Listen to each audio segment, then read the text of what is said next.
You got okay. Thanks for the host. There we go. For 84 people. Wow. Okay. So, I guess if you guys want us to see your chat conversation, just hop on over to my chat. But welcome everyone to our quad annual Yak-A-Thon.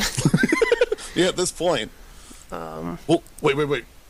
Is it quad or how many sets come out a year? 2 or 3? Or no, sorry, three or 4? Every 3 months would be quad annual. Oh yeah, that's quad. All right, that's quad then. But is it every 4 months? I don't know. I think they said 3 sets a year, but maybe that was the old plan. I don't know. But Knights of the Frozen Throne's coming out tomorrow, and there's plenty of cards in here to talk about, and some new game mechanics and all kinds of exciting stuff. So, did I go live? Yes. Okay. I wanted to double check on that. So, all right, and let's take a look at what we've got in here. So, just some breakdown statistics to get things started while people shuffle in here. Actually, why don't I send out a tweet while we go Let over people that? know that way. Yeah. So I'll go ahead and talk about this then. So, Knights of the Frozen Throne. It's the new set that's coming out tomorrow. It launches at 3 p.m. Eastern, 2 Central, with an adventure that comes out with it. It has 135 cards with 10 per class. Usually it's 9 per class, but in the last set we've had a second legendary that's part of a cycle. Last set we had quests. This one we have the Death Knights. We also have a pile of neutral cards as well. The 5 legends as normal from the last set. A couple new mechanics we have. Life Steal, which is, if you're familiar with the Paladin Legend or Mistress of Pain, a couple of older cards, it's whenever this minion deals damage, you, the hero, controls that minion, gain that much health. It can't go over your health total. It'll go up to 30. Yeah. And we'll actually have some other slides that talk about these more, the major mechanics. Yeah. We'll go into more about lifesteal. There's a new card type called hero cards, and there's also a new generated card class of Death Knight cards, and then a few other new mechanics they just tried with the set. Choose a Death Rattle secretly is probably my favorite new design direction, pushing the design space since the classic set. And if your deck has no X-cost cards, is a small cycle of legends, and then Stealth on Heroes, there's one card in the set that does that as well. Yep. So we'll see all that stuff, but first let's go a little more on the mechanics. So, by the way, did we introduce ourselves? Oh. So, I'm Abyss Hunted, and joining me is Slio9, and as Slio9 talked about, Lifesteal is one of the first new mechanics. So whenever a minion, spell, or hero with Lifesteal deals damage, heal its controller by that much health, and it's been changed so that it's no longer an infinite with Yak-A-Thon Soul Priest that kills you. So that's good. And here, as you can see, are Mistress of Pain and Wicker Flame Burn Bristle having had their text changed to now be Lifesteal cards. Pretty straightforward. Yep. So, next new mechanic, hero cards, and we'll go into this more when we see the first of them. There's one per class at legendary rarities, new card type. They're not minions, spells, or weapons. And when you play them, the following things happen. You gain 5 armor immediately. They each have a battle cry effect that triggers immediately. It'll replace your hero power with a new power, and just as a cosmetic thing, you get a new portrait and new emotes. So yeah. Do we know if, like, you can steal an opposing hero card and play it? I believe you can totally, like, get it off Thought Steal or Mind Vision. Sweet. Okay. And also, unlike quests, these cards will show up in the arena. Okay, that rules. Oh, that's really good. I'm super excited by that, because I was very sad that one of the big mechanics of the new set wasn't in the arena. Yeah. Then last new major mechanic, Death Knight cards. They're only able to be generated by other cards similar to spare part cards or Ysera's Dream cards. There's 8 in all. 2 neutral legendaries in the set that we'll look at actually as the last 2 cards of this review. Generate the Death Knight cards. And here, even though we're not going to talk about what they all do right now, we'll talk about when we get to those last 2 cards. Here's a little sneak peek of all 8 Death Knight cards. So as you can see, some of these are pretty powerful, like Frostmourne. The closest comparison, as you said, I think Dream cards are easily the closest comparison. They're generated by some legends as card advantage. And Yeah, and like 3-mana sweeper. Sarah Awakens, 2-mana sweeper. Like, yeah. so, alright, so I guess we'll start off with Druid's commons. So, leading us off, Nash. 3-mana spell. Give your hero +3 attack this turn, gain 3 armor. So, falls right between Claw and Bite, although in terms of mana cost, closer to on the Bite side than the Claw side. Mm-hmm. Yeah, very much like the Warrior Bash, yeah, what Azaz says there. The deal 3 damage, gain 3 armor sort of thing. But, yeah, this is still just fine. Like, I value removal really highly, and like Claw isn't the most powerful thing, but Bite does a little more. So Yeah, I mean, as you said, Bash, I'd play it as removal in Arena. I don't know if it's constructed playable. Is the 4 attack, 8 armor thing still in Standard? Feral Rage? I think Was so. that Old Gods? Well, let's find out. I should know this. Whispers of the Old Gods, yeah. Yeah, okay. So I don't think this... No, Feral Rage is probably seeing more play than this in Constructed. Yeah, but decent Arena card. Okay, next card. Crypt Lord. 3-mana, 1/6 taunt. After you summon a minion, gain 1 health. And that is summon, not play, just to be clear on that, so tokens will work. For some reason I heard, like, some pro players saying this would actually be good in, like, token aggro druid, but... Just to keep your things alive, and also to get odd pumps from your Mark of the Lotus and Power the Wilds. I could 100% see that, like, if you think about this, like, it triggers at the same things Knife Juggler triggers off of. So, yeah, token aggro druid's a thing, sort of. Token aggro druid is 100%. Like, Beast Druid, like that starts low on the ground, is very much a deck. Yeah, so, I don't know if it's constructed playable. In Arena, this is... iffy, but hey, it's still yet another card that makes Silverback Patriarch look terrible, right? Yeah, so the comparable, I think the most comparable thing to this would be like Tar Creeper, right? We have a sort of like the same mana cost.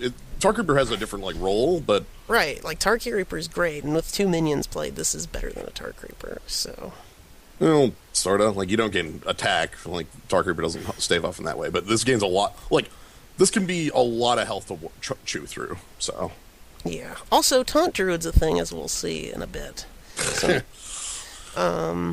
So, our next card, last Druid common, Web Weave.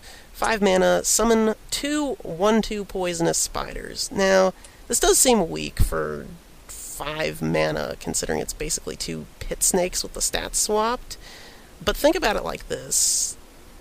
Druid doesn't really get removal. And as long as you control the board, this is 2 for 1 removal. Like, when I first saw this card, like, I was talking with a couple of friends, and we had the same sort of reaction of, like, this seems really expensive, like, and sort of weak for it. And we thought about it more. It's like, if you play this on an empty board, you know, if you're able to, you trade off your 4s and get to an empty board situation and play this, what does your opponent do? Like, do they play the Boulder Fist Ogre in their hand? Like, what, like, sweet, there's 2 poisonous spiders in play. Can I even play anything? Yeah, like it probably still eats a removal spell or a removal spell in a creature, in a minion. And as the chat chat's pointing out, this used to cost 4 apparently in development and was considered too powerful there, so it's probably actually a decent Arena card, but situational when it works, but if it works, you're in a good spot. I'm fine with them consecrating this if it's a 1-for-1. That's sweet. Also, the art is this Minotaur like playing Cat's Cradle with a little web. That's kind of silly. Yeah. Alright, so our next card. Druid of the Swarm. Choose one. Transform into a 1/2 with Poisonous, or a 1/5 with Taunt. Or here's the Fandral form at the bottom here. 1/5 taunt poisonous. Yep. So 2 mana, 1/2 poisonous.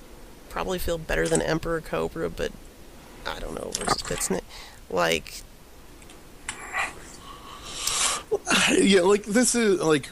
and then So- 2 mana, 1/5 taunt is probably about right, to be honest. Like, that is technically 2/4 in stats for 2 mana. Like, that's 6 combined stats for 2 mana. Like, Right. That's a 1/5 is going to like base trade with any normal body at 2. So like if it's a 2/3 and they bump into each other 3 times, they die. If it's a 3/2, they bump into each other twice and die. Like that's a huge wall, especially for 2. The poisonous side is like a worse, not even necessarily worse version of the snail, little snail. Yep. Yeah, it's the snail without poisonous, or without taunt, which is probably still okay, and you can actually save this one behind taunt, which could potentially make it better. But Right. the 1/5 taunt side, though, yeah, as a Squirrel Token point out in the chat, just slam Silverback Patriarch into the ocean. Absolutely. Yeah, maybe we should stop comparing every taunt card to Silverback Patriarch, because that's just not gonna... Well, how about we slam like? I mean, this slams most taunts on 2 into Yeah, this slams into- Amgam Rager, too, so... Yeah, but like as far as like it goes, as far as its body, you know, you're removing 2 power off of Senjin, or you're shifting stats on a 3-drop to get this 2-drop. So Right. I guess... What was it? Dragon Priest played, what was it, a 1/4 taunt for 2? it was a 2/4 when Oh, it it was got a its 2/4 when it's got its buff. Which Yeah, is 'cause it same was a stats 1/4 as that, and that now. was a decent taunt. So, this is probably good. Yeah. I don't know. I just don't know what deck wants to play it. Maybe, again, Taunt Druid, which might be a thing. Yeah, well, heck, this might be like it could be a card for like the Beast Druid, as if you play this and then mark a Yasarj into it. That's really annoying because Yeah. it's a 3/7. Yep. So Speaking of Taunt Druid, here's the card that really enables the deck. Strong Shell Scavenger, 4 mana 2/3, Battlecry, give your taunt minions +2/+2.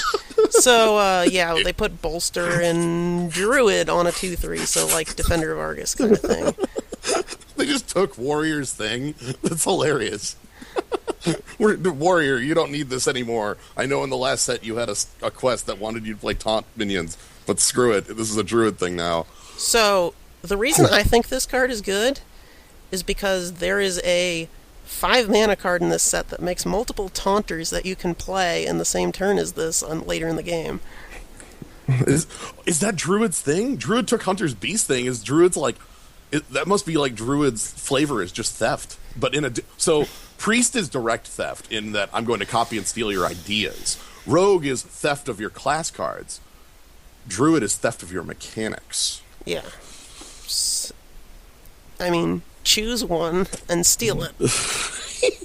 Yeah. But yeah, combined with, I think the next card we'll see. But yeah, no, this is... I know Bolster didn't take off in Warrior, but this next Druid card's gonna maybe change your mind. Yeah. Also, being on a body usually makes a spell just better. Yeah, true. Spreading Plague.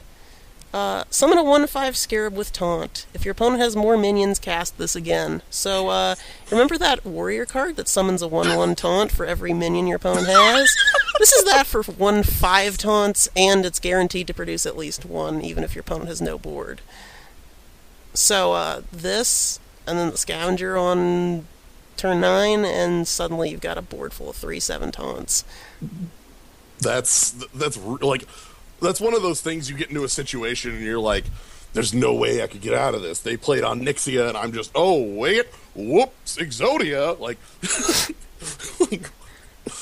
yeah, that's... So, this isn't exactly like the Unleash the Hounds. It won't create one for each of their minions. It creates equal to, like, the difference. You know, so if you have one minion and they have yeah, three- you're right. I totally forgot. I was just thinking play this on empty board, but you're right. If you already have minions, you'll produce fewer taunters. That's true. Yep. It still is guaranteed to produce at least one, though. Like, so the trick with this card is that you're like, by including it and playing it, you're sort of planning on being behind, or you're planning on realizing that, like, you're going to be down by Pirate Aggro and you want 4/1/5s to put the kibosh on that.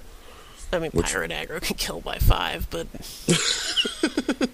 compared to other good 5 taunts, Sludge Belcher, like, this is probably at least compares as well as that, right? This is, well, if you want to compare to Sludge Belcher, I've got a card much later I'll talk about. But no, this definitely, like, as far as a 5-drop that produces taunt, if you're in any way behind, like, you know, if this produces 2, so what's the cost on this? How many 1/5 taunts do you need to have gotten, like, cost? 2? 3? Well, I don't know. Is a 1/5 taunt a 2-mana card? If so, 2.5? Yeah, like, so, like, because, like, 2, if you get 2 out of this, like, that's basically, like, feral spirits, and that's not great. Like, yeah, I don't feel good getting 2 off this. 3, I feel. Yeah, I say 3. The other thing I will say is that I am certain I'm going to be playing an arena where my opponent just plays this and gets 25 points of taunt and just goes, like, hands in the air, whoops, like, now you need, like, 3 turns to beat through me. Yep, no correct number of minions to play against druids anymore. Alright, so yeah, this card potentially strong, but the one catch here is that it sort of doesn't really do much when you're ahead. It's only really does stuff when you're behind. Yeah, you might change, like, how you value trading with this card existing. Not as much, like, because they can just trade and then play it, but still, it's a thought. Yep.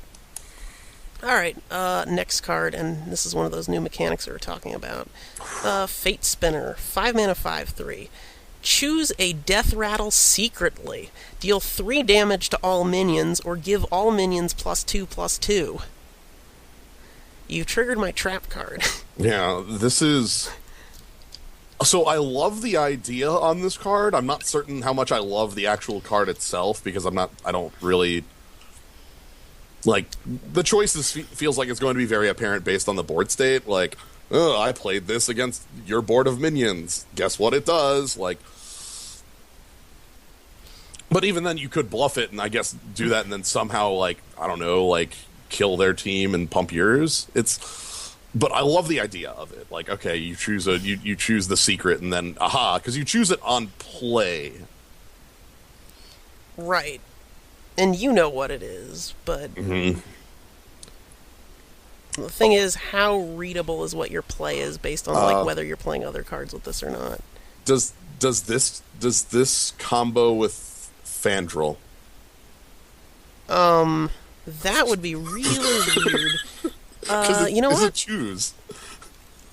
Like, if I play Fandral and then I play Fate Spinner, like, what happens? Is my opponent really confused just as I am? Like... You know what? I think there's a BattleNet thread about this. Let me find that 1 second. Well, because it's a choose, like... And then, like, in that case, which order does it go off? Because I know with Fandral it tries to do beneficial, but what does it see as beneficial? Like, is it the pump then damage, or is it the damage to kill things and then pump? Yeah, Squirrel Token, that's sort of what I mean when I, like, say, like, when I was talking about the bluff, is, like, they're going to expect the 3 damage, so you pick the +2/+2, and then all of a sudden make a bunch of Scarabs and then pump, but... Okay, it does Fandral, is what people are saying. It happened in the stream. Oh, okay. Then the answer is, if your opponent has Fandral out, you know exactly what to expect with this card. Yeah. Well, that's hilarious. Okay.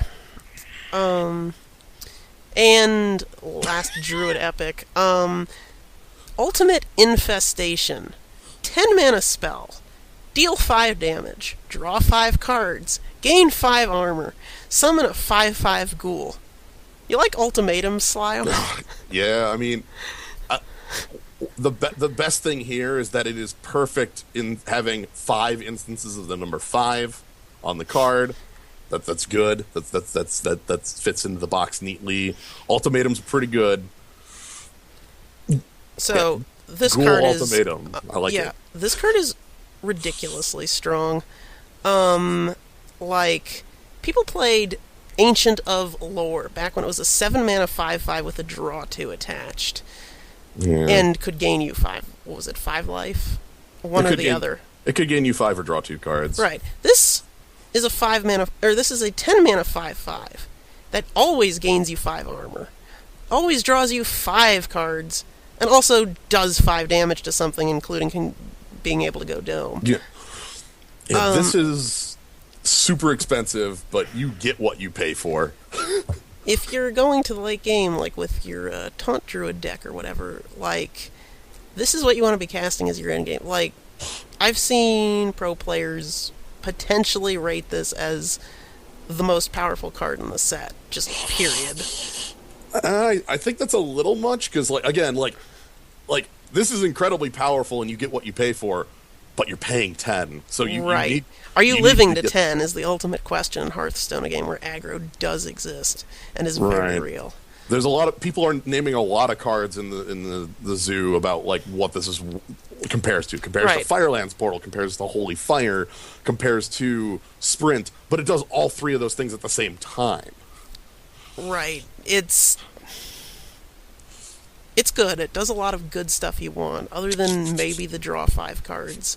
The Dream Opponent Millhouse is on 2. Yeah. Millhouse into Ultimate Infestation. Yeah. This is... So if you can actually cast this, it's very good. And somebody will destroy you in the arena with this. Oh, most definitely. A game's going to go along, and I'll be like, all right, we just need to win the top deck war, and then they'll be like, what top deck war? Draw 5. I can't die. Yeah, 5 best minion. It's like, oh. This may not necessarily be the best card in the set for Constructed. That's up for debate, but it probably is the best card in the set for Arena. Like, again, almost no question. But stay alive. You gotta make it to 10. But, that's some value. Okay, on to Druid's Legendaries. So, speaking of Taunt Druid, Hadronox. 9-mana 3/7 beast. Underwhelming Death Rattle. Summon your taunt minions that died this game. So, do you like N'Zoth? This is a Death Rattle, not a Battle Cry, though, and it's actually a somewhat hard one to trigger because it's a 9-mana 3/7. Right. I find it funny that you can, like, have this die and then get back all your taunters and then, like, play N'Zoth the next turn and then get back your 3/7 again. The problem is, like you said, like, you have to find a way to kill your dang 3/7, because I know what I'm going to do when I see this on the board is ignore it. Like, because if I kill it, things are going to get real bad. Right. Also, like, your opponent actually has time to silence this, or hex this, or play Shadow Madness and run it into your 7 power guy. Yeah. Like, to quick kind of compare this to the last card, the Ultimate Infestation, which, like, immediately does its thing on being played and gets you an advantage. This thing doesn't immediately do its thing, and, like, if it's answered, you're just out 1 for 1. Like, ugh. Yeah, but very powerful if actually goes off.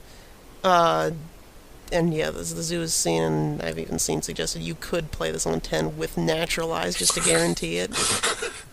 Are you willing to put that kind of card investment of, 4 cards into a board of taunts?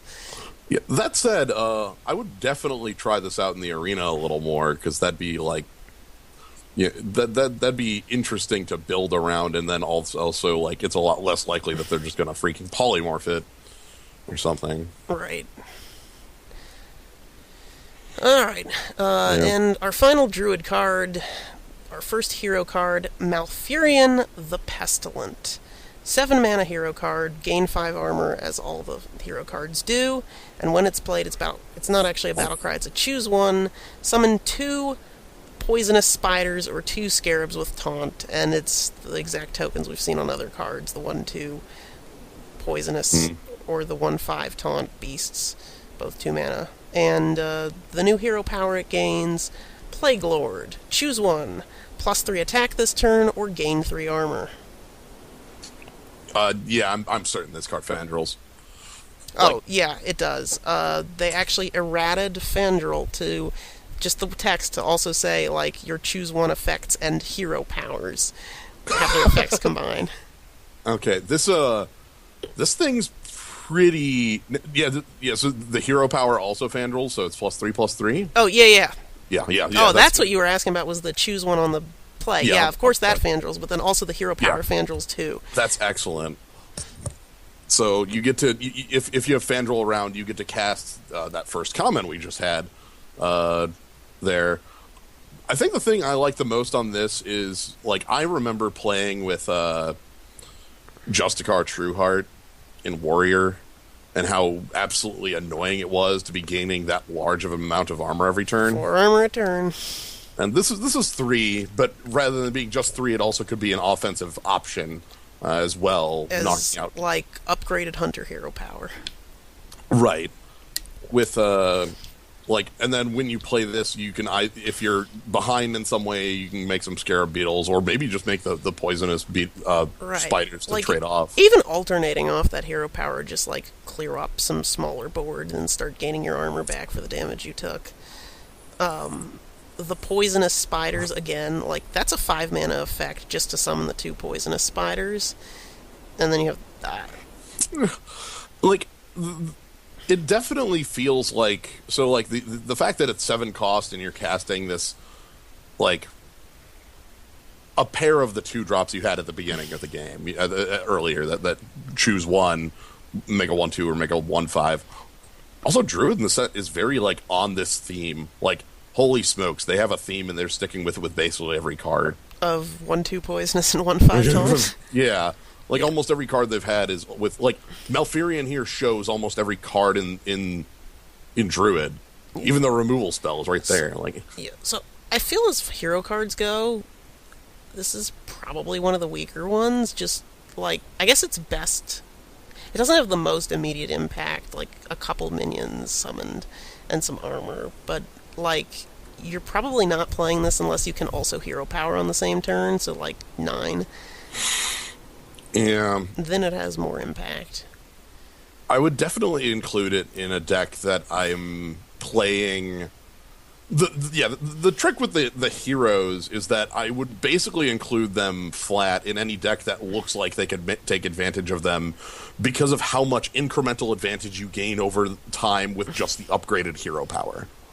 Yep. You know, it's like playing a Justicar Trueheart, except for instead of getting a 6 costing 6/3 that dies very quickly, you're getting some spiders that might also maybe not do anything, or maybe they're just some taunt in the way and you gain a bit of health. So, like, I think of this kind of like Justicar in my eye. A lot of these heroes like Justicar, and this one's quite good in that sense. Also, I guess now's probably a good time to just mention that you said you'd probably experimentally put it in any deck that can run it. So if anyone listening wants to try that out, Blizzard has announced that for completing the prologue for the new set's adventure, you will get a random one of the 9 hero cards. Mm-hmm.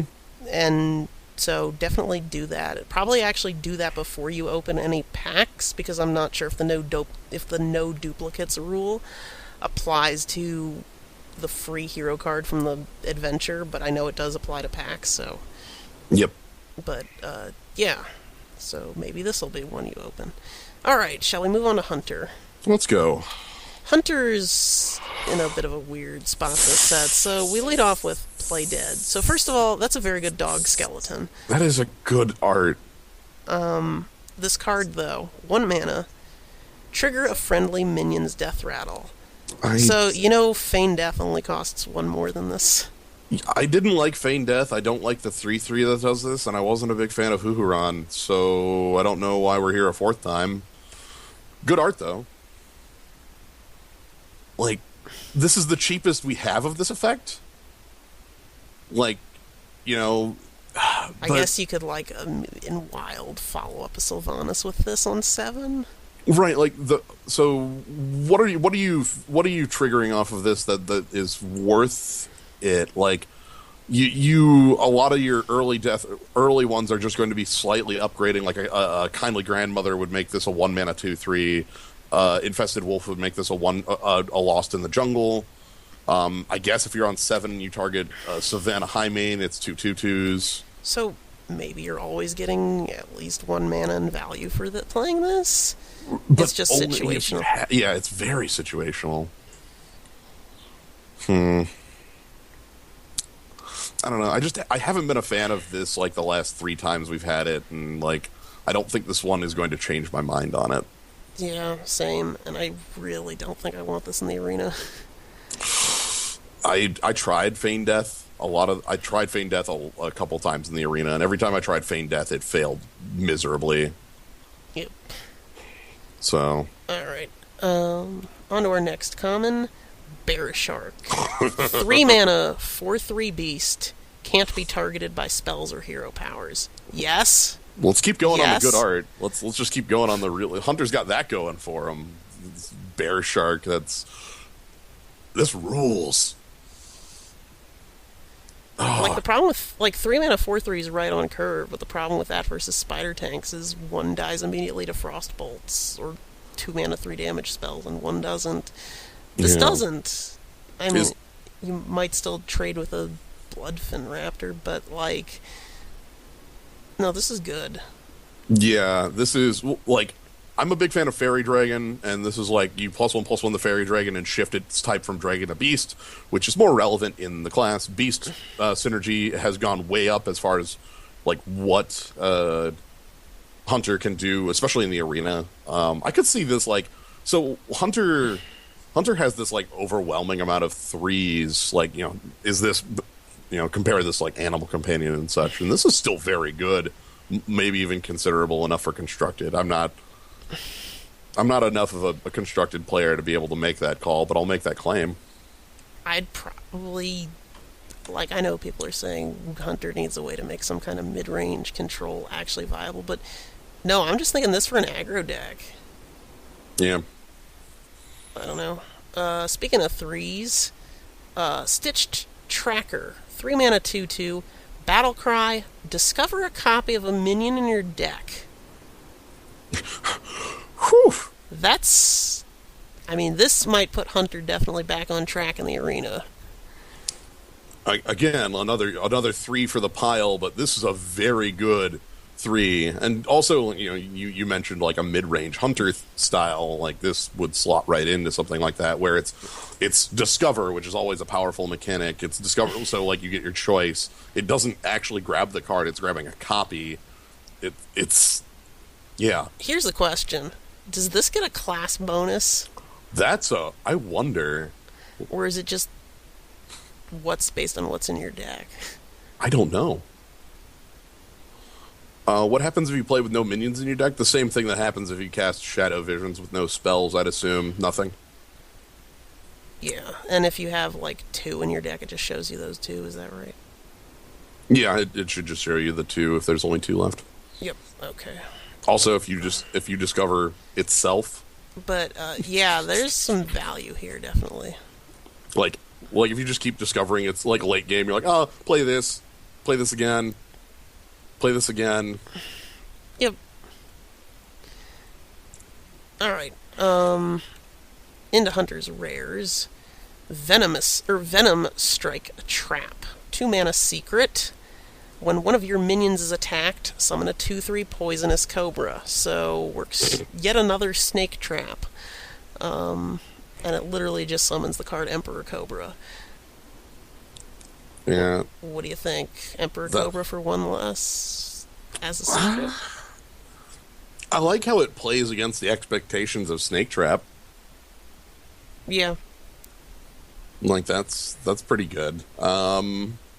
Yeah, I think this is all right, especially if you're able to, you make this Cobra, and whatever they try to go trade with it, has to die. It's a Cobra with poisons, so yep. I'm on it.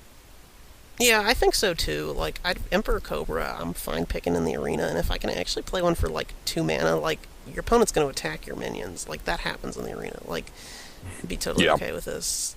Constructed use, Like probably this. still like Secret Hunter is more real this set. Like it already like the 3/4 that lets you cast your secrets for 0. How did I forget the name of that card?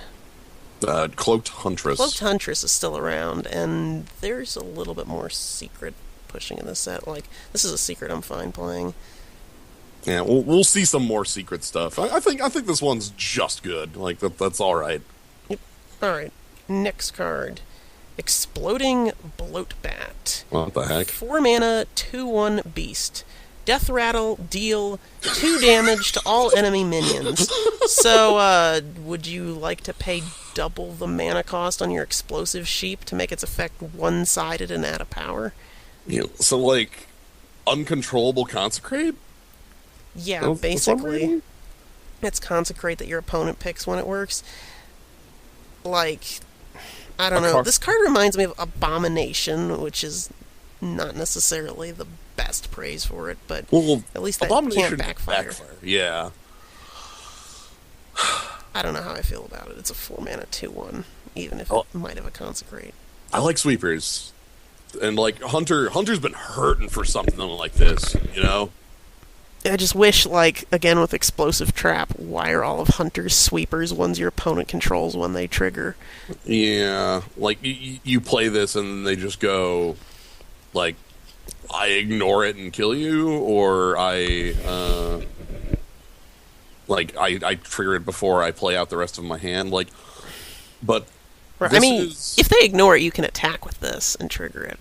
Right. At a time convenient for you, so they probably do kill this. So maybe it's actually like Volatile Elemental might be a more fair point of comparison, and that's actually a surprisingly strong card sometimes. It's trickier to play around than you think it can be.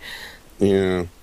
Like, there's going to be a number of times that this is a card I would want to have in play. And again, like, thinking from an arena perspective, Hunter's sweepers are the fakest. They don't exist, you know? Like, Hunter, outside of X-Trap, like, they need to have, like, Explosive Shot, which isn't a full sweep, or, like, things like that, or just dogs.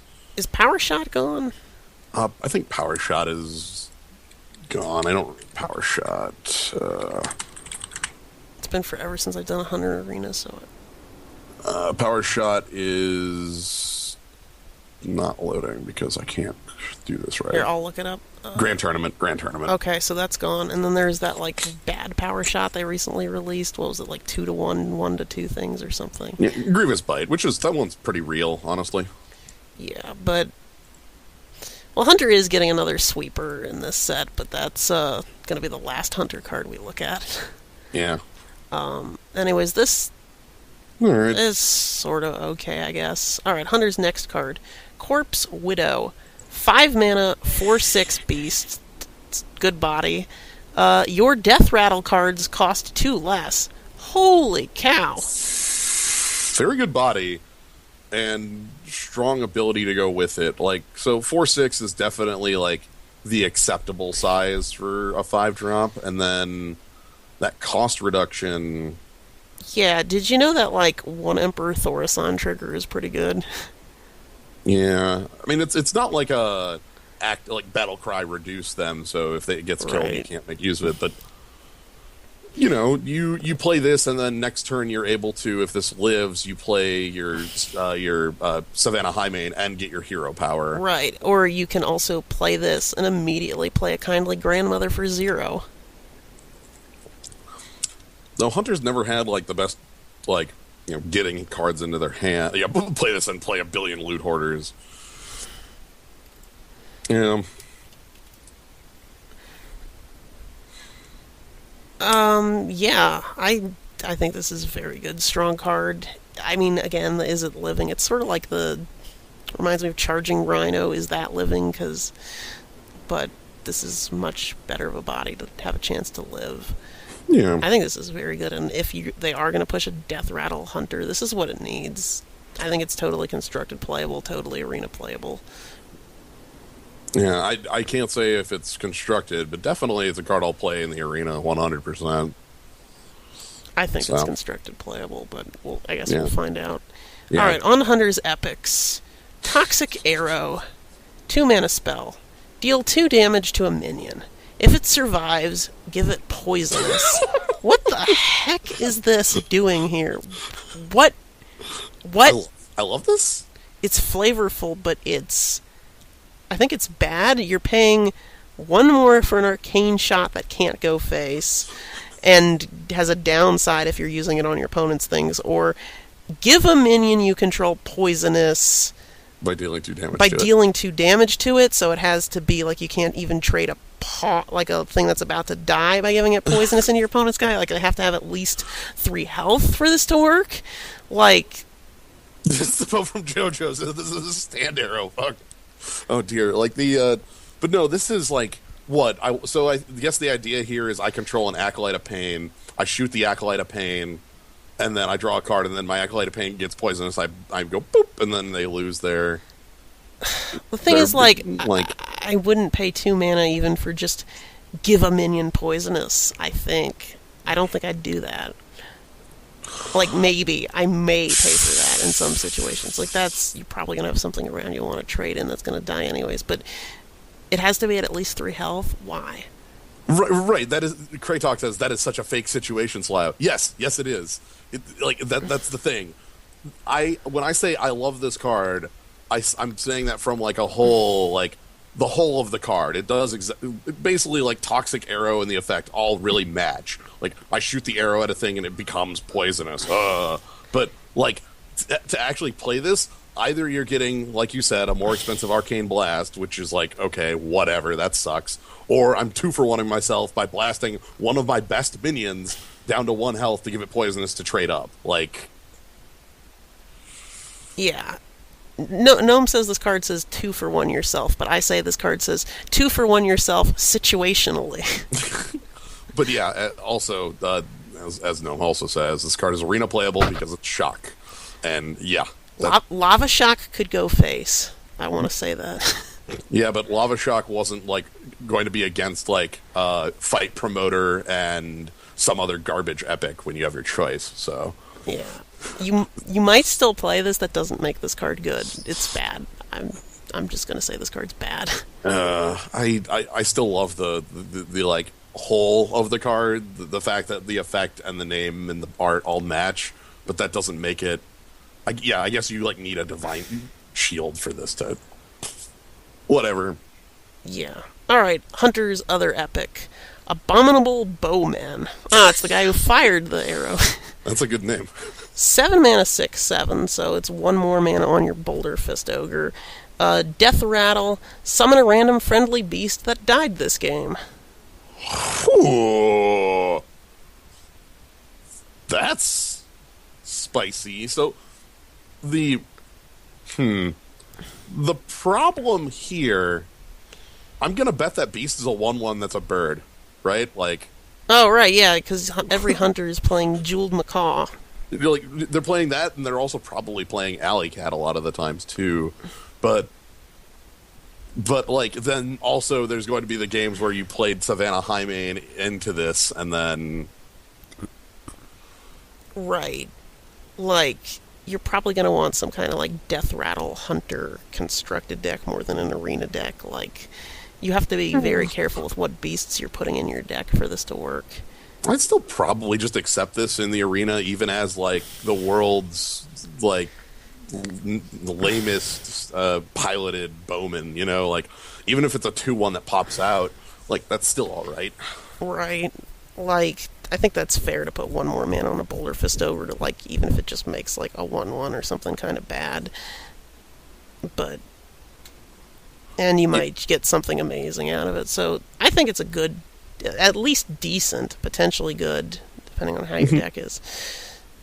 So yeah. Anything else to say, or on to the legendaries? I just don't. I'm thinking about this in like a Death Rattle Hunter and Constructed, and I don't think it fits. Yeah, Because I think it's just too expensive there. Yeah, not only is it too expensive, like that could get fixed by the thing we talked about earlier that makes it cheaper, but the problem is a lot of the other Death Rattles you're playing are a bunch make 1/1s or are 1/1s. So it's like, oh, I'm not actually going to get back my Savannah Highmane. I'm going to get a Family grandmother. Yeah, or maybe a fiery bat. Fiery bat? Yeah. All right. So, Hunter's Legendary Minion. Professor Putricide. 4-mana 5/4, so Lost Tall Strider stats, good place to start, although not a beast.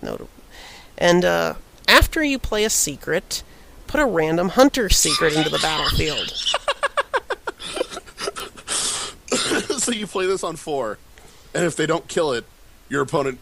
You just drop Cloaked Huntress and go to town. Or not, that's spicy as heck. The guy looks like a Spider-Man villain. Yeah. Professor Putricide is even that's a comic book villain name, right? Yeah, this is actually one of the bosses we're going to get to fight in one of the wings of the new adventure, but... yeah, Secret Hunter. Of note, for those who haven't played against, Mysterious Challenger in a while, you're limited to 5 secrets, so... If you play Cloaked Huntress into this, you play a secret from hand, get a second secret. You play a third secret from hand, get a fourth secret, and then your 5th secret won't give you... And also caveat as well, there is a chance it generates one of the secrets you have in hand and make it that you can't play that one. But I think I did the math that there's 9 or something at least Hunter secrets, so your odds are pretty good of it not happening. Yeah, and even if it does, that's just you're given another copy of that. And if it's a freezing trap, that keeps Professor Putricide alive longer, so... Yep. And did I mention again, it's a 4-mana 5/4, which is totally fine on its own. I think this is a good card, definitely.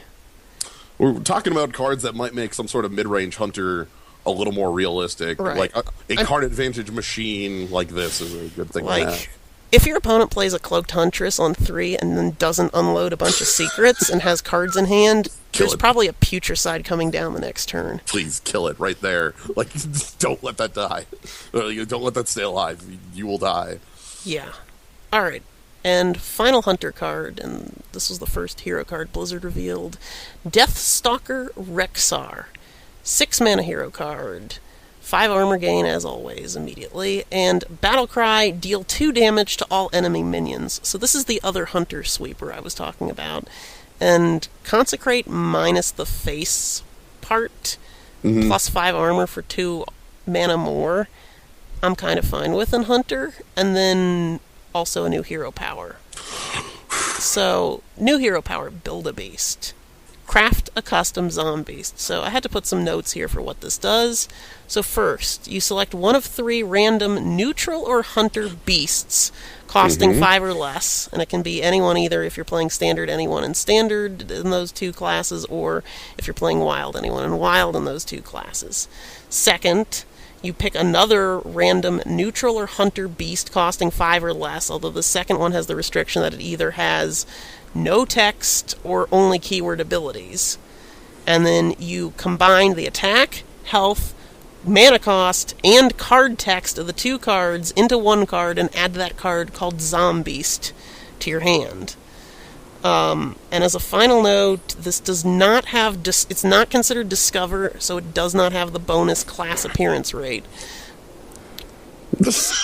So, yeah, that's a lot to take in, but...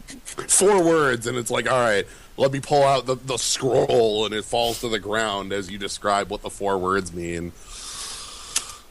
Welcome to Hearthstone. Yeah. There's a rogue card coming later that's going to have even more text on it. But oh, God. Oh, yeah. Okay, you're right. But so, yeah. But the Build-A-Beast. So this is a card advantage machine. So you give up your hero power that's late game killing power for this late game card advantage power that creates minions that are hopefully they're probably going to be 6 costing 4 6s that have... I mean, the reason the 2 parts are always cost 5 most is so you can always make a playable card in the end of the day. They're generated cards, not drawn, so it's a way to get out, keep making value even in late game when you're out of deck. And I mean, Warlock's hero power is a known strong thing, and this is without the downsides of that. So if there is a card making some kind of control hunter real, this is the one. Sweeper, armor, card advantage, like everything a control league deck wants to do. Yeah. There is a fair amount of variance on the Zombeasts, though. So, like, sometimes it can go very poorly, like, whoops, here's, I guess, Silithid Swarmer is one of my base choices. But you're always presented 3, so it usually won't go too poorly. Yeah, it can't stick you with, like, garbage nothing in 3 choices. You like Silithid Swarmer and, like, a couple others that probably aren't the greatest, but, like, the hope would be that you get to build something like you put a right, like so a poisonous and then give it a Stone Tusk Boar. Right, no, almost anything with Stone Tusk Boar is usually like real because Stone Tusk Boar can be one of those last 3 cards. So, like for example, sometimes you just stitch together Bittertide Hydra and Stone Tusk Boar and get a 6 mana 9/9 charge. Or you stick together. You know, there's a lot of... You can't Savannah high main off this, because... Yep, 5 or less. 5 or less. Again, there's so many of these, like, hidden things in the card, and honestly, maybe I think that's my biggest beef with the card, is how much hidden text is on it. Like, you can't even know the hero power until you play the card, and then once you play the card and read, craft a custom beast, you're like, wait, what does that do? Like... That said, like this is definitely a like powerful late game option in a class that doesn't play control. So that's I don't know if this has a place. You know? I'd certainly have fun trying this, though. I'll say that. And Same. I'd also certainly pick this in the arena because, oh boy, this is good there. Nope, nobody's gonna see it coming. Like the sweeper, like you play that, all of a sudden it's like, oh yeah. I mean, the sweeper, and also you've got value forever. Yeah. Like, if you run into, like, a 10-plus win hunter, they're probably playing this, maybe. No, not necessarily, but it's definitely good. Alright, so, overall thoughts on Hunter. I guess we didn't give them from Druid, but, I mean, you said Druid does a kind of a consistent thing, but Hunter is a little more scattered. There's mostly, like, Death Rattle and Secrets. They don't have things as apparently powerful as in the last set, where Alley Cat and the crackling thing, the 3/2, were like very obviously like, Adapt a Beast. Yeah, those were very obviously like, play these in an aggressive hunter deck and they'll make you feel a lot better about your curve and like beast count. Whereas in this, like, there's a number of cards that go in like, there's a Death Rattle direction I'm not certain is real. There's a secret direction, there's like a control direction with a hunter. I think the only card that really goes in everything is like Bear Shark. Right, like Bear Shark is your one, like, nod to like playing hunter as you would normally play hunter. Everything else is like, go play hunter some other way, and I don't, like, is that better than just playing a better class? Like and then what the heck is Toxic Arrow? But okay. Well, on to mages. Hope you like ice. And so, leading things off, Breath of Sindragosa, 1 mana spell. Deal 2 damage to a random enemy minion and freeze it. So, tiny little flame cannon. I'm good with this. Like, I wasn't certain on this, but the more I thought about it, like, a lot of the times when I wanted to play Flame Cannon to kill a specific thing, it was because it was untargetable for, like, for having stealth. And this can kill most of those anyway. And then if it fails to, like, it keeps it frozen. So. Right. I feel like a champ playing this against the 8/2 stealth thing. Yeah. But, I don't know, like, the randomness kind of gets me, and it's, like, nowhere near as good as Flame Cannon's just raw damage for mana cost. Like, 1 mana for 2 damage is, like, the standard, right? Like, Arcane Shot and all that. So, whereas Flame Cannon was, like, +1 on your typical damage, so... But I guess 3 damage would be way too good on here. Right, I think... Random Frostball for 1 less, way too good, but... Yeah. I don't know. I think for like 100%, this is something I'll play in the arena because I love interaction there, and like freeze matters a little more. I don't know how much like if this is something needed or played and constructed. Like, is this a replacement for, like, an Arcane Blast that they don't have anymore? Hard to say. I want to say it's not, but I don't know. It can't go face. Like, there's already a very good mage burn deck right now, so... Like, the other thing, you know what mage already gets random damage at 1? It's called Arcane Missiles. Is this better than that? I think I like it a little more than This can't go... This won't accidentally go face, so... No, this can't. God, if this could go face, it would be awful, because it would, like, half the time just be like, oh, I tried to kill your stealth minion and whiffed because I hit your face. Yeah. I mean, obviously, but... I don't know. I like Flame Cannon more. I don't know if I like this or Missiles more, but it's potentially removal. Like, it could probably just kill, like, their 2-drop. Like, it's, like, as long as you can keep the board under control and manage when this triggers, I'm sure it's fine. Yeah. Alright. Alright, next common. Cold Wraith. 3 mana, 3/4. Hello, spider tanks. Battle Cry. If an enemy doesn't have to even be a minion is frozen, draw a card. Count me in, 100%. Yeah. Spider tank with upside. That sometimes draws you a card. Yeah. This is excellent. Okay. Definitely pick it up like all the time in Arena Constructed. I'm sure somebody will make a deck to build around, and then Mage just has this unbeatable pile of card advantage. Yeah, like so to trigger this, we don't have a ton of things that you're likely to play. Yeah, there's no Snow Chuggers, but right. This would be stupid with Snow Chuggers, but yeah, you'd want like Water Elementals.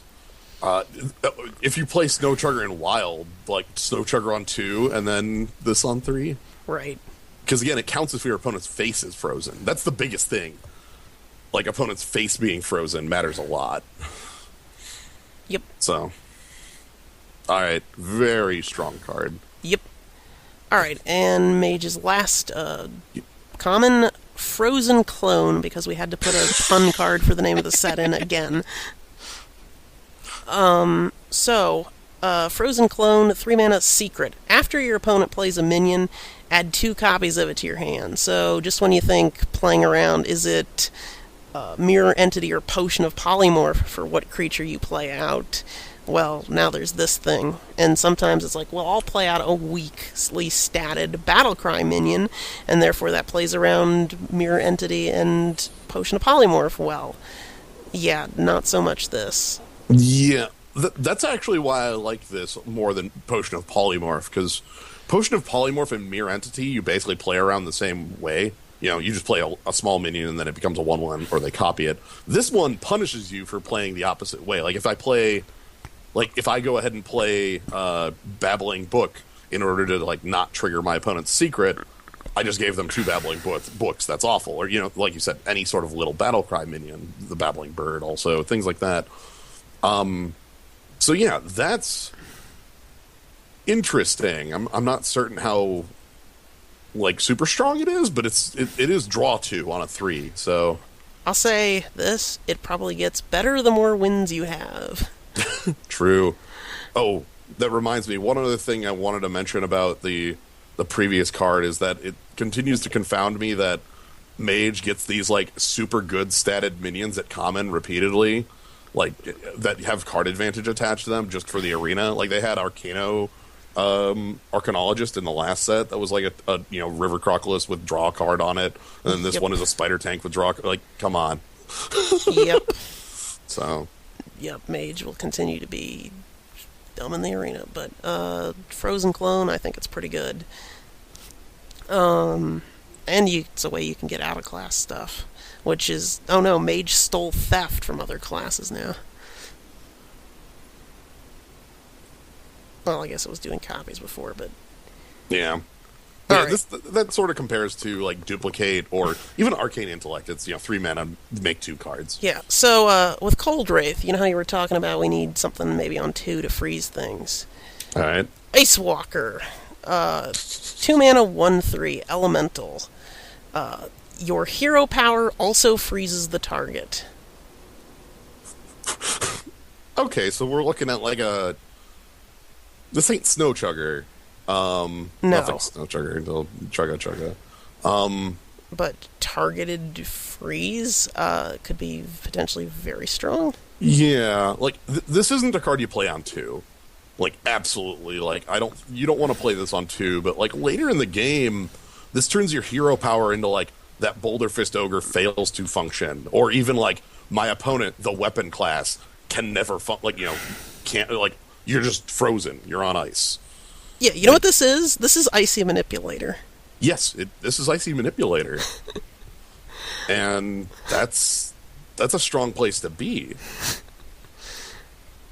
Does this freeze with Hunter Hero Power? It would freeze with Hunter Hero Power. It would make you frozen if you were a Warlock. No. That would be if it damaged, but like the one that says your hero power does 1 more damage, but this is the target. So actually this only works with targeting hero powers, so only works with mage and priest. That's messed up. I don't like that because that's completely wrong with how other cards in the past have worked with this, but all right, sure. Well, the other one said deal 1 more damage, so it had to do damage. This one says the target, so it has to target. Whatever. Anyway, yeah. You know what? I'd still be okay healing things to freeze them as priest if I copy this. So yeah, I guess if you're a Dinomancer hunter, then you would you would freeze your beasts. Yes. Or if you're some of our other hero powers, we'll see. I guess there's some new hero powers in this set that can target as well, but all right, next mage rare. Doomed Apprentice, 3 mana 3/2. Your opponent's spells cost 1 more. So hi Thalia. Not on the greatest of bodies. Right, that's kind of the problem. Like 2 toughness means that it's very liable to just die when it's looked at funny by any minion. This reads to me more like a constructed card than an arena card, because in arena, like, this is just gonna die to like. Right. This is just like Miracle Rogue. Goodbye. Like even probably like Mage Mirror for like. Is Quest Mage still a thing? I think it was sort of displaced by like a Burn Mage, but even then, like. This is I like that it is a type of disruption. It's just on such a weak body. Right. Like, I mean, compares sort of to Lotheb, but like, again, it's probably like going to be good against either some kind of combo deck or like some spell-based deck like Miracle Rogue or like Mage playing Primordial Glyph or whatever.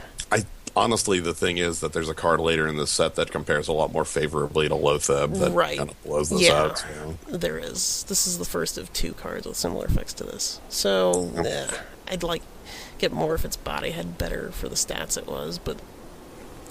Yeah, no, I'm not a big fan of that one. Alright, and the last mage rare, Ghastly Conjurer, 4 mana 2/6, Battlecry, add the Mirror Image spell to your hand. I think I like this card more than most because it has like a... To me, this is like a better copy of Waluigi, the That's what I was Smith. thinking, yeah.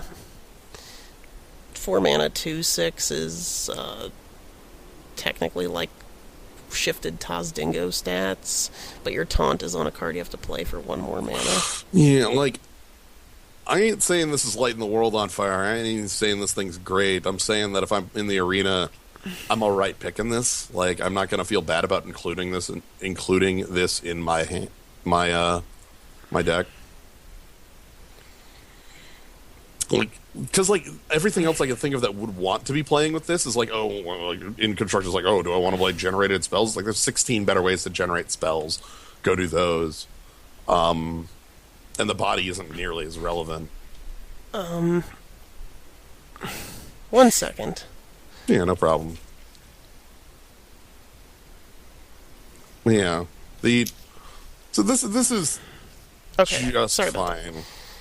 Yeah, I think so. It's okay. I don't feel the greatest with this, but yeah. Okay, on to Mage's Epics. Simulacrum. 3-mana spell.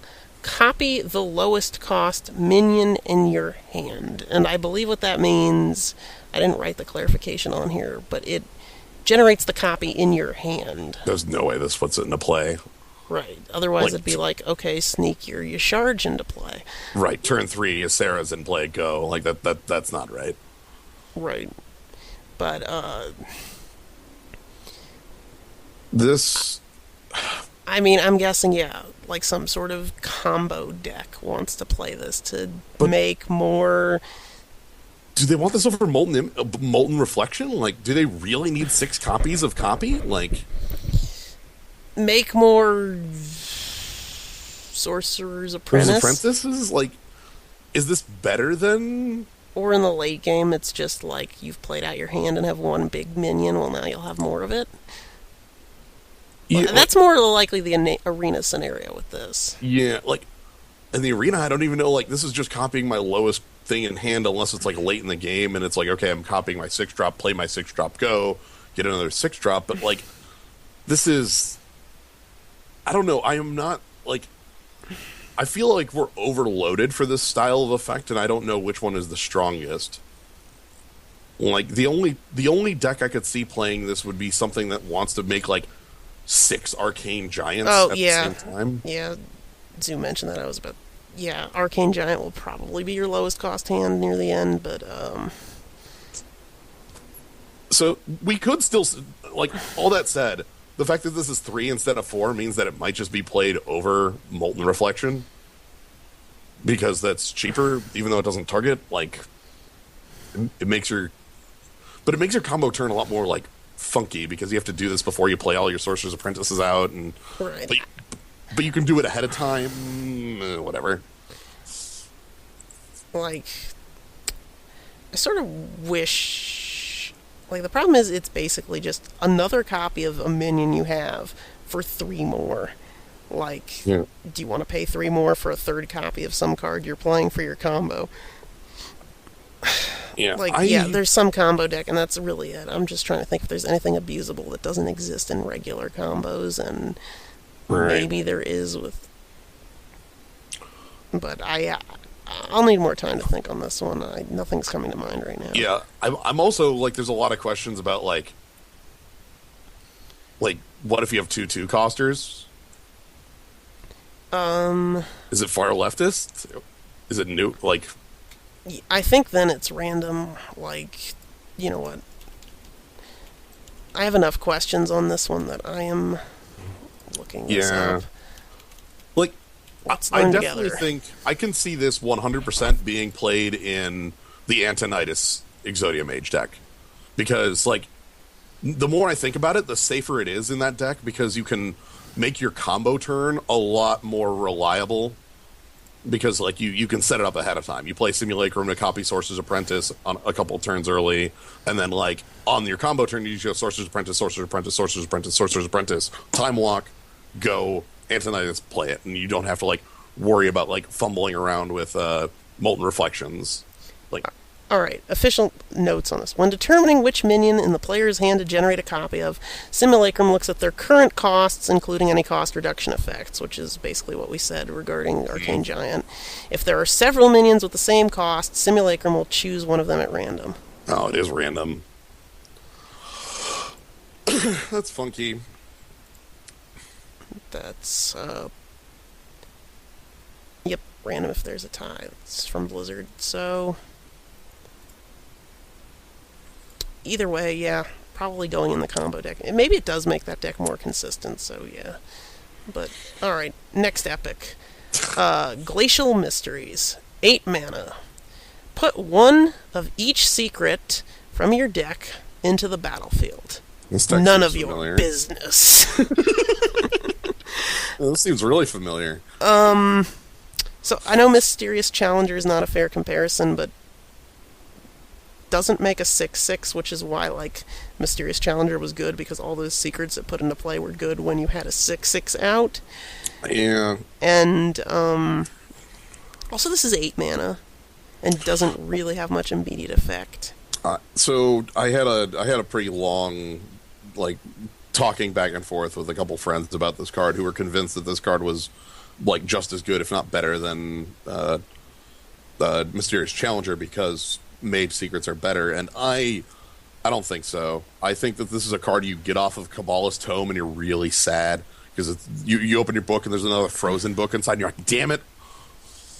Like, oh yeah, no, this is a whiff in Arena, definitely. Well, no, I just mean in Constructed. Like you're playing, you open up your book and you're like, oh, here's this useless card that grabs my one ice block. Like, and if you're playing a deck around this, like one of the powers of Mysterious Challenger is that you play it. It made a 6/6 on 6, and then it put the bomb into place, and your opponent had to defuse the bomb because of the way your secrets interweaved. If they attacked, you made a 2/1 that died, it came back, and then Avenge triggered, and they're like, shh, that's bad. Right. And, like, if you're running enough secrets to make this good, you're filling your deck with tons of 3-mana secrets you're never playing all out and never getting any board from. Like... Right, and so, like, when you set up Glacial Mysteries, like, what? You set up Vaporize, Ice Block, Ice Barrier, Potion of Polymorph, and like a counterspell or something. Like you're also the like Arcanologist is the better secret card, and that's drawing all your secrets from your deck already. Like, right. By the time you get to 8, like this is going to grab 2 to 3 secrets, and you're going to be like, well, that was worth 8 mana, maybe. Like, right. And if it's not standard playable, it's probably certainly not wild playable where Mad Scientist exists. Right. So, look, yeah. If you want to do that in Wild, play Unstable Portal and just roll into Mysterious Challenger. It's really easy. Yeah, of course. All right. A little underwhelming, but it might be fun to build around. But if you're actually getting to 8 with a deck filled with a ton of secrets, because you're probably not. Okay. Mage Legendary, Syndragosa. This is another one of the bosses we'll get to fight in the adventure. But we had the breath of Syndragosa earlier. Yeah, so 8 mana, 8/8 dragon, not a bad start. Battlecry, summon 2 0/1 Frozen Champions. Frozen Champion, 0/1, Death Rattle, add a random legendary minion to your hand. So,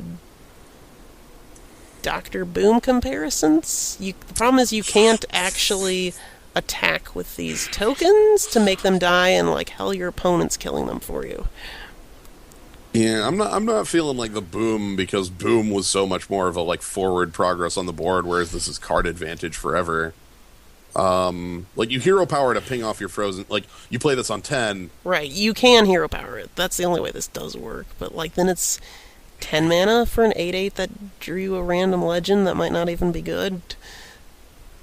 I'm still alright with that. Like that's like infinite levels of top end, you know? Right. A random legendary. So I haven't done the math recently on random legendaries. It's gotten worse, and they've gotten lower cost overall. Yeah, which isn't necessarily a bad thing. Like, oh no, I guess this is an 8/8 that draws me a 4-mana 4/4 with no text, and yeah, I mean, I was more thinking like sometimes it's a 2-mana 2/2 that does stuff for your weapons, but you got it for free. Yeah, that's true. So, I don't know. It's pretty slow is the concern here. But potential decent amount of value. I definitely like not going to call it bad. I just don't know if it fits necessarily in any decks.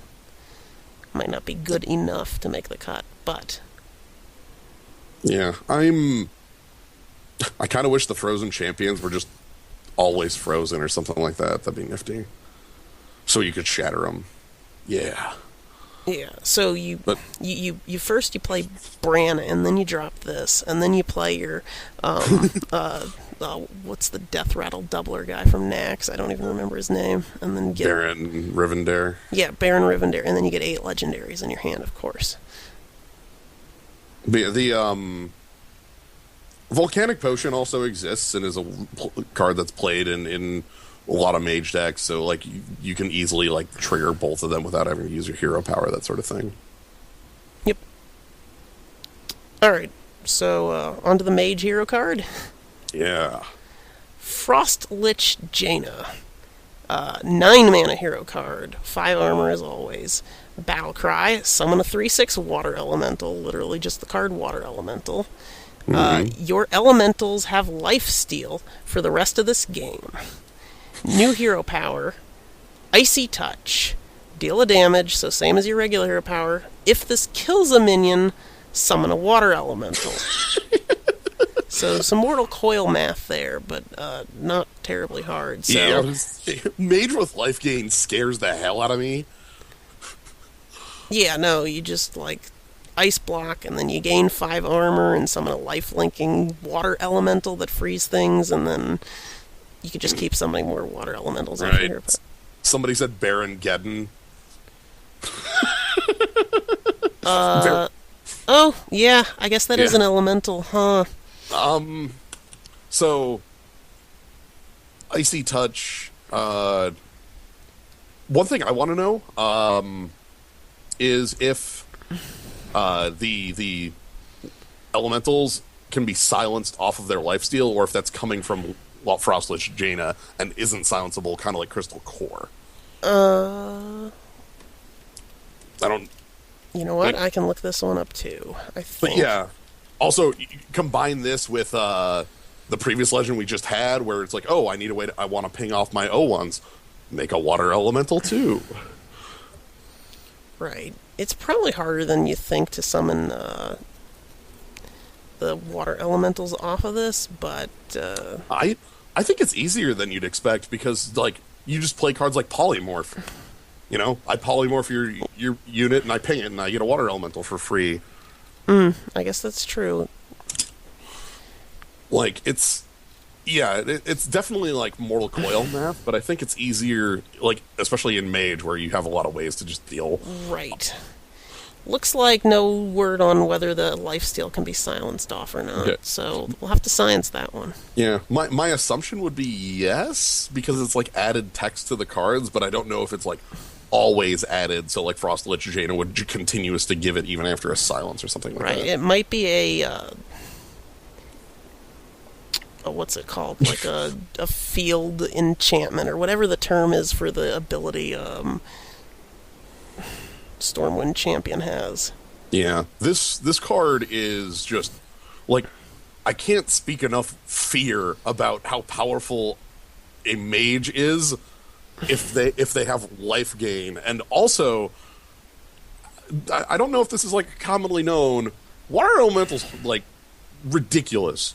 Water elemental is the most overstated card at that cost. Has there been a 4-drop that compares favorably to water elemental in the game? You know. My question with this card, I mean, yes, I'd totally play this in an elemental mage deck, but does this do enough immediately for 9 mana? It's a life-linking water elemental and 5 armor. You can't even use the hero power the turn you play it. I think so. I think I would play this if I'm playing a control mage, something like that. Yeah, I would play this. Because, again, I'm a big fan of, the incremental upgrading that this can give you. Right. If you have any elementals already in play, this is a better play, because then you can gain some life immediately. But, yeah. Yeah, think about... So, the card that kind of comes to mind with a lot of these is Jiraxis. And, this is like Jiraxis in the sense that it's gaining you health when you play it, and is immediately doing the summoning rather than, side doing the summoning. So rather than getting the attack for 3, you're getting a 3/6. Yep. Alright.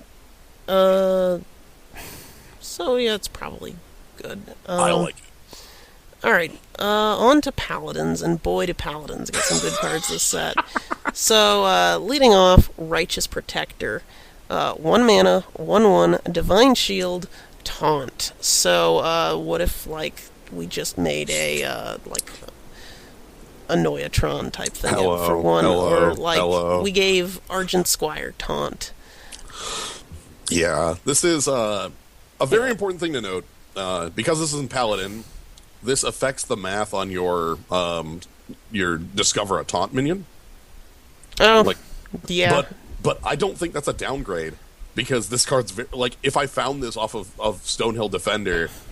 There are going to be situations where I need to cast another 1 mana Taunter to buy time, yes, it means you're a little more unlikely to find Tyrion because there's a 5th in-class thing, which, I'll be honest, that card probably needs that. Yeah. Stonehill Defender aside, though, this is Argent Squire is a fine card to play. Mm-hmm. Also, Rallying Blade is still around if you want to actually go the Divine Shield Paladin thing. And as we'll see, Divine Shield Paladin is something I kind of want in this set. So yeah, this is a very strong 1-drop, and I'd be totally fine picking this in Arena. Yeah. And there's definitely constructed decks that want this.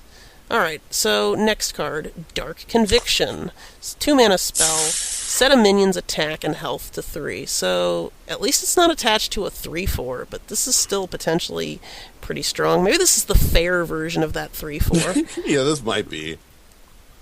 That makes more sense of being like a little more fair than Keeper of Uldamon, which was just the most garbage thing in the world to play against. Like, you could play this on turn 2 on the 1/1 we just showed, or you could play this on your opponent's, top-end threat to make it into a 3/3, like you would with Keeper of Uldamon back in the day. Right. It's probably shrinking an opponent's thing down, but you could maybe just, I don't know, make a 4-mana 3/3 if you really wanted to, or need to, or something like that, Or surprise buff to trade with something. Like, if you play any 1-drop, and then buff this with this the following turn, it might be, and get a favorable trade. Yeah, flexibility means a lot with a card, so... Yep. I think it's fine, totally playable card. Next card, I think this might be our first lifesteal card. Chillblade Champion. 4-mana, 3/2, charge, lifesteal. Oh my god, a new charge card? So yeah, my first question is, what the heck is charge doing in Paladin? Is this like the first charge card in Paladin? Like it may be. Like, when did Paladin get charge? Whatever. That's funky. So, this is... It's a 4-mana 3/2, and the problem is, like... This is the problem with lifesteal cards in general, and I think since this is the first one I think we've seen, we can start just addressing it here, is that because lifesteal is such a powerful ability, many of them are just understated for their mana costs, and Hearthstone is very much a game about making favorable trades, and playing understated mana cost cards is just kind of tricky. Now, the thing is, this I think I'm fine with, because, like, Shaman has, 4 mana, deal 4 damage to a minion, gain 4? Yep. And I'm kind of okay with Paladin just having 4 mana, 3 damage to something, gain 3, or potentially, like, go face, and then it deals 3 damage to something, and it's gain 6 total. Yeah, or if it, or you could pump it in some way with onboard creatures like a Direwolf Alpha or something like that, and there are ways to make it more... Yeah, like, you could very easily turn 8, play this, immediately put a Blessing of Kings on it. Yeah, gain a bunch of life and trade down onto something. They're very much being very conservative with lifesteal, and I don't know... One thing, though, is I think lifesteal is not going to be just a this set mechanic. It feels like something you just, like, keep doing. So, maybe also now would be a good time to talk about what they've said is their justification for the mechanic of lifesteal. It's sort of twofold. Number one, aggro is very good in Hearthstone, if you haven't noticed. And this gives a way to sort of have other decks sort of deal with that. Although, as we've discussed with some other people, that's a dangerous approach, because Magic has this little problem of, well, people started putting lifelink cards in aggro decks because they were good. Yeah, well... So, I don't know if it's strictly for to help the control these slower decks, but number 2 reason behind why they've designed these is previously Hearthstone was more of a burst heal approach. You had cards like Reno Jackson and Antique Healbot. Mm-hmm. And they said basically the fact that Warlock exists makes those type of cards very difficult to print. Right. I remember, it's been a long time, but I remember the time when you fought against the Warlock, who was the, like, RPG final boss. You would fight them down to 3 health, they would Reno to Form 2, and you're like, all right, they're in Form 2 now, and it's like, okay, get them down. They're like, oh, Jiraxis, Form 3, and you're like, God, this boss fight's long. Like, I've been here for 15 minutes. Like, I can see that a lot, especially in the heroes that only gain 5, you know? Like, instead of Jiraxis gaining you 15 or 14 total. You know? Right. So, lifesteal was sort of the solution of, okay, we'll make life gain, but it'll be more of a sustained over time that sort of needs you to still find a way to keep the board to work. So, that put into mind evaluating this card. Like, I think you can do worse than this card here. I mean, it's still like a life-stealing Wolf Rider with 1 more health for 1 more. That's probably fine. Yeah. I'm fine playing like a Lightning Helix with legs, especially in a class that gets hand pump and is the class that has the most creature pump. Right. Your ability to pump this, like, potentially in the same turn is what can make this good. So, yeah. Alright, let's see what else Paladin has to offer. Desperate Stand. 2-mana spell. Give a minion Death Rattle. Return this to life with 1 health. Isn't this just a worse version of a Shaman card that already exists? It is. Ancestral Spirit. This is quite literally a worse version of it in all but one instance. And that instance is you control Steward of Give Divine Shield to your units. Which, like, that's it. That's the one instance. Is Ancestral Spirit classic or Naxxramas? I think it's classic. Classic. The one that's Nax was Trigger or Reincarnate. Kill a minion and revive it. Yeah, okay. So, what is this doing here? Like, the mechanic at least is definitely a Paladin one because this is a secret that exists. It's a 1-mana secret. Right. Like, was Ancestral Spirit too strong in Paladin? Maybe. Like, maybe they were fearing, like, the turn 10 play of Tyrion with this. Yeah, that's pretty fair. Because that would be, like, literally good luck. Like, you know, I put your faith in the light. Though, then again, with how Tyrion Forging works, playing this on Tyrion the turn you play him is a very bad idea because every Tyrion Forging that gets played, it, like, generates a hex in your opponent's hand. So right. So, like, right before it dies, you... This is just weird because it being a worse version of a Shaman card is just... I can't get over that. You could put it on that last card we looked at and charge all over again.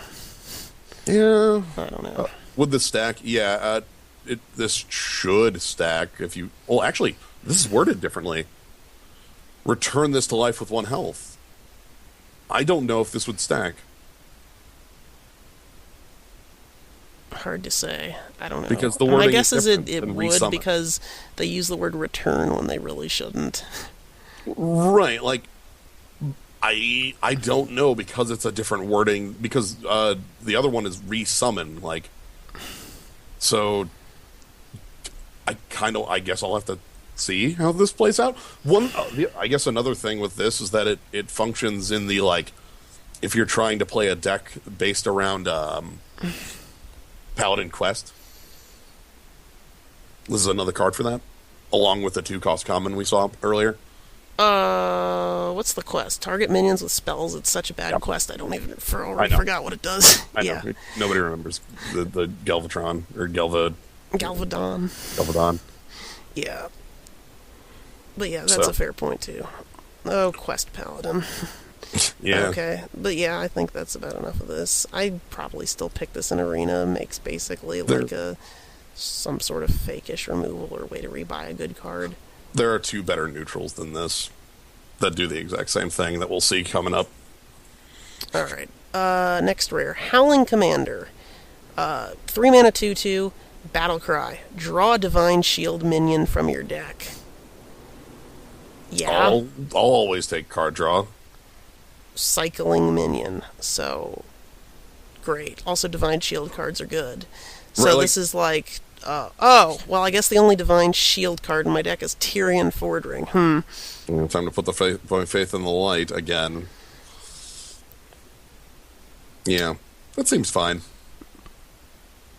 Are there any dumber Divine Shield minions worth tutoring? I don't... In Paladin, we'll see some. We'll definitely see some. Alright, last Paladin rare. Arrogant Crusader, and this is sort of a cycle that spans multiple classes and neutrals.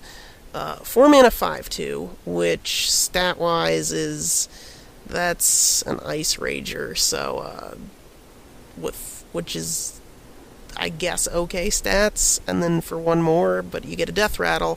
If it's your opponent's turn, summon a 2/2 Ghoul. I guess this would just be considered... There's a number of these. If it's your opponent's turn, summon a minion on Death Rattle. In other words, just to keep you from, trading them in yourself to make favorable trades, but if you're willing to accept, poor trades, you get value. This is most interesting in Paladin because one of my main rules of Paladin is never suffer a Paladin minion to live. And if you're, trying to clear them out, you have to kill both this and the 2/2 it makes. And if they don't clear it out, you're probably fine trading this up because it has 5 power. This is something they kind of can't ignore. That's pretty hefty. Right. I mean, 2 health isn't that great of a body. Dies to almost anything, but... Right, but, if you're choosing to trade on your turn, you're not throwing this into your opponent's 2/2. You're throwing it into their Sentient Shield Nasta. And if your opponent's trying to trade with this, they have to do it twice. Right. I think this is a fine card. Yeah, I'm interested by this mechanic. There's a couple cards we're going to see that continue to have it, and I don't think this is the strongest of them, but this one is a good one. Alright, so on to Paladin's Epics. Light Sorrow. 4 mana, 1/4 weapon. After a friendly minion loses Divine Shield, gain 1 attack. I guess you could potentially set up a whole board of Divine Shield just to play this, and then I guess you get an Assassin's Blade for less, but this isn't like Wallets in hand if a Divine Shield loses its shield. This is you gotta have Divine Shields in play, right as you play this, for this to be good. I don't think this is good. This is on base of 4 mana Light's Justice. This is, for one, so if we're talking about the arena, WoW, you don't really get to choose the minions you have a lot of the time, so you're being able to make this work is going to be basically impossible.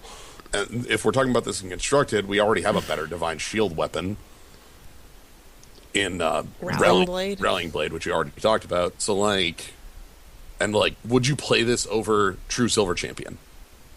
That's the question, right? I don't think so. Yeah, I think you need 2 Divine Shields to pop to make this worthwhile. And then, it does grow, continuously, so, it might attack for 2, then 3, then 5, or something like that. But you need to be very dedicated to Divine Shield to want this. Yeah, and if you don't have anything, oh boy, then this is really bad. I don't think this is a good card. Right. Dingleford, that's exactly my reaction. Because if you're playing a Divine Shield deck, you're already playing Rallying Blade because that's the weapon that's good for Divine Shield. But then it's well, could I play True Silver Champion, the best weapon in this class, or this 1/4 for 4? Yeah. So. Alright, moving on to their other Paladin Epic, a good one.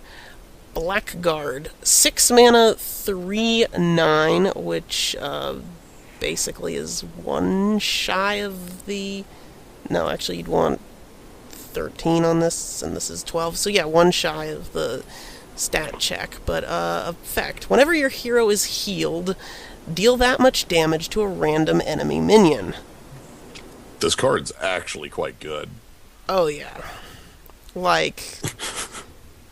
Lifesteal. There's a lifesteal weapon Paladins can get that we'll be seeing soon. There's, lifesteal minions, Ragnaros Light Lord. That turns your Ragnaros into double Ragnaros. Yeah. It can't go face. And also 3-9 is probably punching a few things down. Like, Yeah, you play this on 6, and then on 7, you drink up on the justice.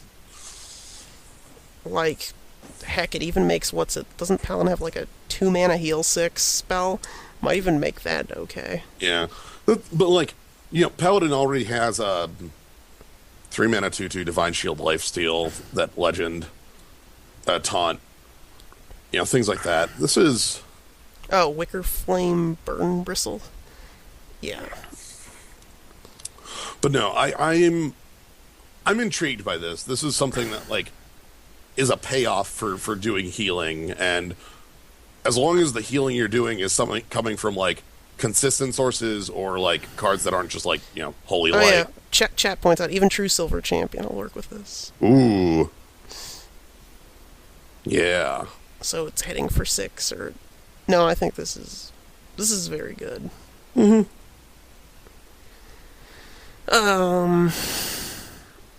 And notably, random minion, it won't go face, so you can't kill your opponent with this, but that actually makes, like, the Ragnarosness of this better. So, yeah. Alright. Paladin Legendaries. Ready? Alright. Bolvar Fireblood. 5 mana, 1/7. Glad that hasn't changed from Bolvar 1.0. Divine Shield. After a friendly minion loses Divine Shield, gain +2 attack. Did you know this has to be in play for that to work? It'll trigger off itself, but, did you know this is kind of bad, I think? I'm not certain on that. Like, if you have one Divine Shield pop, like, just one, this is a 3/7 that when it loses Divine Shield becomes a 5/7. You know what? Maybe that's fine for 5 mana. And for 5, like, a 3/7 that becomes a 5/7 that also has Divine Shield flat, that's pretty real. Also, yeah, this is like 20 times better than the other Bolvar, because the other Bolvar is a piece of garbage. Like, oh boy. Yeah. Okay, like, you know what? Yeah, and if you get 2 trades, 5 mana, 5/7 Divine Shield is pretty good, and then it's going to grow to a 8/7. Yeah, and then on next turn you play Spike Ridge Steed, and your opponent goes, well played. And then you have 13 health. Okay, so. You know what? You've sold me on a card I was way too quick to dismiss, I think. Yeah, I'm intrigued by the thing with the weapon is that, like, for the weapon to be good, you need, like, multiple Divine Shield minions to die, or to lose their shield. This one really only needs, like, one. And there are a number of good Divine Shield minions. The most annoying man in the world. We've seen 2 earlier. Things like Tyrion you put in front of this. This doesn't have taunt, so even if you just play the 1/1 Divine Shield Taunter in front of this. Right, then your opponent's like, oh, gotta pop that and make Bolvar better. Yeah. So. Alright, so, yeah, maybe there is a maybe Divine Shield Paladin is one to keep an eye on. Okay. Yeah. So, and finally, speaking of good Paladin cards, what may be, in my opinion, the strongest hero card. Oh, I don't think I know the Paladin hero, so I'm intrigued to see that. Oh, no, I do. Uther of the Ebon Blade. 9 mana hero. 5 armor immediately. Battle Cry, equip a 5/3 lifesteal weapon, which you can see here. Grave Vengeance costs 8 mana. Oh, I kind of wanted that to be like Corrupted Ashbringer, but alright, whatever. But that's fine. Yeah, just an Ashbringer with lifesteal. That's pretty good. And immediate 5 armor. That's immediate value of I punch something down and gain 5 life and you gain 5 armor. Okay. And then the hero power. 2 mana. Summon a 2/2 horseman. You can see them down here. There's 4 different ones. If you have all 4, destroy the enemy hero. So, yeah, Precedent Arc brings up the secret of this card. You're going to look at this hero power and be like, holy crap, destroying the enemy hero. Like, that's huge. You're never going to control all 4. The trick is, you just upgraded your hero power that makes a 1/1 into a hero power that makes a 2/2. Right. Yeah, that's the big thing, and that's pretty good. And if by some weird chance you can destroy the enemy hero... Did you know that this ability will instantly kill a mage even if they have Ice Block up? Oh, that rules. because immune does not actually protect you from destroy effects. It protects you from damage and being targeted. I would assume that this works like summoning totems. Like, it just summons one of the 4 that you don't control. You know? Like, as far as, like, which horseman it chooses. Obviously, they don't matter. Which means bouncing can potentially make it worse, but... you could... I don't know if you're actually going to be winning the game with, like, the effect. You're probably sooner going to be winning the game with the fact that you have a 5/3 lifesteal weapon. And you're making endless 2/2s. Yeah. But, yeah. No, this is really, really, really strong. Like, wait, is Tyrion an 8 or a 9? Tyrion's an 8. Yeah, so, okay, 8 Tyrion, 9 Uther of the Ebon Blade. Congrats, there. You've finally filled the secret paladin curve all the way to the top. Yeah, well, be careful overriding your Ashbringer or overriding your Grave Vengeance. But, yeah, this is super strong. Lifesteal weaponry, like, upgrading your hero power, gaining 5 armor the turn you play it, and then gaining 5 when you attack. Like, yeah, okay. Yeah. So, like, if you played Blackguard a couple turns ago, and then you play this weapon, suddenly it's hitting twice. Yeah. Yeah. No, this is a very good card. Alright. Moving into Priest. Shadow Ascendant. 2 mana 2/2. At the end of your turn, give another random friendly minion +1/+1. So what if we just, like... This is basically just flat better than, like, Veteran Armor Smith, Young Priestess, Master Swordsmith. Master Swordsmith, Young Priest. I mean, I think this is good. It's basically if you've got... It's not good on its own, but if you've got anything else out, it's like a 2 mana... Well, you don't get that immediately like a Shattered Sun Cleric either, but... Yeah. So you know what? Is it good? It's... if it lives, it's good. That's the question. It needs a friend. It's very good with a friend. Like, if you play Northshire Cleric on 1 and then this, or if you play this on 4 with another 2-drop. It's not good on its own, but there are a number of cards in the game of Hearthstone that aren't. I guess that means there's a lot of times that on 2, I might not want to play this, which is weird because, like, I still might accept it because Priest wants the board immediately as much as possible. So you play this and then you play Cabal Talon Priest on 3, pump this to a 2/5, and then your Talon Priest becomes a Yeti. So, that sort of thing. Right. Yeah, that's probably the ideal. Follow this up with a Talon Priest. Yep. Yeah. Or like a second copy of itself and do like the Blood Imp thing. Ah, right. The, what did we call that card? Iron Sensei? Or was that +2/+2? That was +2/+2, Iron Sensei. Okay, this is kind of like Iron Sensei, ain't it? Yeah. Yeah. 2 of these at once is where you want to be, I guess. Alright, next Priest card. Spirit Lash. 2 mana spell. Lifesteal. So yeah, we mention Lifesteal could be on spells. Deal 1 damage to all minions. What the heck is Priest doing with Whirlwind? I think it's because Priest needed like early control effects to be able to stick around. It's not Arcane Explosion, it's Whirlwind. Yeah, it'll hit your minions, but it'll gain you some life. Gain 0 to 14 health. Well, you can't play it, I guess, if there's no minions, so yeah, 1 to 14. Yeah, this, it could be more, too, if you control, like, if you're playing Blood Mage Thalnos, and then, like, you deal 2 to everything, and then draw a replacement card. This card is great with Arknai Soul Priest. Wait a minute. I'm not falling for your trap. Yeah, I mean, this is sort of, like, pretty targeted. Hey, Pirate Warrior, how's it going? Yeah, I think we'll see that. But, I'm for Priest having some earlier options to play. Yeah. I would not be surprised to see this as a card, like, played and constructed. Next Priest card, Acolyte of Agony. 3 mana, 3/3 lifesteal. So, I don't know how I feel about this, because there's a card I'm very tempted to compare this to, and that's Earthen Ring Farseer. So, the question with this card is, what is the expected amount of life you're going to gain off this card? That's really the thing. Is it dying immediately and you're just gaining 3? Is it attacking something down and somehow living and gaining more, or going to the face, which going to the face as priest seems kind of wrong. Like, if the expected amount of life is just 3, this is worse than Earthen Ring Farseer because you cannot target your minions with it. Yeah. But what do you feel?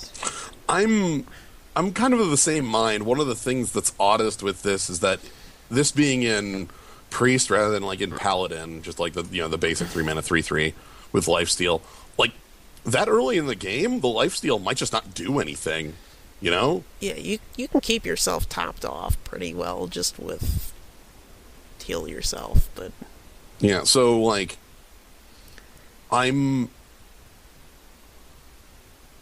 not certain that I'm not so certain on this. I do think that like a 3 mana 3/3 is just fine a lot of the times. Like, I accept it. I just don't like it a lot of the times. Though like this one works very well with buffs. You know, that's sort of the idea between this and Earthen Ring Farseer is like you play this and then like if you Talon Priested to pump its toughness, or if you Power Word Tentacles, like that makes it heal a lot more. yeah. Okay, somebody sent you something. Yeah, I don't know if it's related to this stream, or not. It is not. Oh, okay. So we'll leave it at that then. Yeah, buffs. Buffs is what makes this, I guess, work. Right. That's sort of, I guess, the deal with lifesteal cards in general. They work well with buffs. You know what actually lifesteal cards reminded me of, because it's like a powerful effect and therefore you have to have an undercosted body for it? Wind Fury minions. They get better with buffs. They're kind of not great for controlling the board on their own. Like, you feel similarly, or you think they didn't pull as far back with these though? Like our generic 3 costing Wind Fury is a 2/3. Right. So, I mean, there's also a 3/2 Wind Fury for 2, but well, there was, and that was well known to be a ridiculous card. Right. So, yeah, but yeah. Buffs make them good. All right, on to priest rares. Eternal Servitude, 4 mana spell. Discover a friendly minion that died this game. Summon it. So, literally just a reanimator spell. We printed Breath of Life in Hearthstone. Yep. They're as close as we're going to get to it, you know. It's like Resurrected that probably won't whiff. Yeah, like it could give you like your 3 worst targets, but like if you're building a deck that's playing this, or even like just playing this on a normal deck, like 4 cost, this is probably going to give you a lot more than what you paid for it, you know? Yeah, so as the chat mentioned, Wild N'Zoth Priest, like, bring back your Sludge Belcher that just died, or your Sylvanas that just died, and I guess that means you'll also be getting an extra Sludge Belcher or Sylvanas off N'Zoth. Yep. That matters a lot there. In Standard, that's a refrain for Death Rattle Priest, and so you can bring back some of your more powerful Death Rattles, like the ones we'll get to in the future. My pick for the most powerful card in the set's upcoming. I'm waiting. That actually reminds me, Priest's Quest, does it say play or summon? Summon. It does. Yeah, that's why you can use Mirage Caller to make it work. I don't actually recall offhand what Mirage Caller does. What is that one again? Make a 1/1 copy of a minion you control. For 3. Okay. Gotcha. So you copy like a Crystalline Oracle, or if you're lucky, you copy something like, Karen Bloodhoof or something. Yeah, okay, right. So, any kind of Death Rattle Priest thing, this is strong. This card knows where it wants to go, and even outside of that, it's powerful, so... Right. I'd be fine picking this in Arena. Just like, okay, 4 mana, rebuy a creature that's probably worth more than 4 mana. Sure. Yeah. Alright, next Priest Rare. Devour Mind. 5 mana, copy 3 cards in your opponent's deck and add them to your hand. So we added an extra card and 2 more mana on the Thought Steal. I think this is fine. Yeah, so this is like, so if Thought Steal is Arcane Intellect, this is Nourish. I was going to say Nourish, but... It is kind of like that. Well, yeah, Nourish might be a better comparison there. Like, this is more expensive, but more of what you're getting. I don't know if it's, like... Do you want to play this over Thought Steal? I mean, I'd be fine with this in the Arena, but I'd be fine with Thought Steal, too. Either one's value. Right. Yeah, I'm completely fine with both. I'm just thinking, like, from a constructed standpoint, which of the ones would you play the 3 for 2 or the 5 for 3? Like, so depends how aggro or control heavy constructed is what I'd say. If it was more aggro heavy and I don't have a lot of time, I'd play the 3 cost one. If it's control heavy and I need value, I'd play the 5 cost one. Yeah. Okay. I mean, it's definitely a real card. So. Alright, and last Priest Rare, Shadow Essence. Summon a 5/5 copy of a random minion in your deck. So, I like this. What do you... brand compare... Anything you want to brand, you want to get out with this, I guess. Are you Barnes, you mean? Sorry, Barnes. Yes. Yeah. Different 4 mana legendary minion. Okay, right. So, I don't know. Like, the deck with powerful effects. I guess Ragnaros and Sylvanas are gone. I mean, Sylvanas, you could just play Sylvanas, but... Right, but there's a copy of it, so you'd have one for later. So, again, your Enzoth might function a little better like that. I don't know. Basically, I think Death Rattle Priest would be fine with this, because, like, again, you said the quest is just summon, and most of the minions, most of those Death Rattle effects on a 5/5, you'd be probably fine playing for 6. Yeah, the trick here is that it's hard for this to be terrible, because at the worst you're getting like a 5/5 for 6, and that's bad, but like it's not blank, you know? It's not like you're just completely whiffing. Right. I guess the card you'd want to grab would be like, what, Yasarj or something like that? Yeah, I mean, Yasarj, or maybe even just any Taunter. Yeah. Or, heck, like... maybe even any Life Stealer or anything with Divine Shield or... This might have a home, is I guess what I'm thinking. So, trying to think, is there like a Psychotron pops out of this in Arena and you just... Right, like clearly this wants to get something that has like some sort of battle, like some sort of like keywords. Yeah. Or, Death Rattle abilities. Battle Cries won't work with it, so. Yep. Alright. Next, on to Priest Epics. Embrace Darkness. 6 mana spell. Choose an enemy minion. At the start of your turn, gain control of it. 6 mana Mind Control. Well, not quite. Yeah. So more like 6 mana Corrupt. So, a couple problems and caveats with this card to note. Like corrupting a minion, your opponent can easily just trade it before you get any benefit from this, and you're making them very inclined to. So, like, I don't know, if you play it on their 1 minion on an empty board, I guess you feel good. Number 2, when you Mind Control, you won't be able to attack with it that turn, but once your turn starts, you can. This says, at the start of your turn, gain control of it, so you're going yet another turn without being able to attack with it. Right, so, like, this really wants to target, like... some dumb big taunter. Yeah, like big taunter, or, some... like...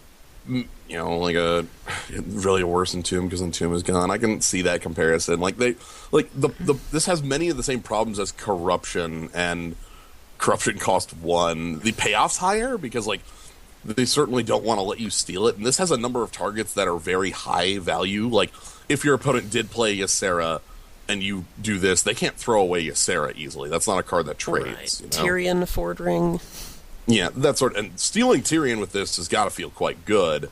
So there's definitely room for this to be a powerful effect. But again, those cards I just mentioned are like 8 and 9. So like, why not just mind control it? Yep. You know?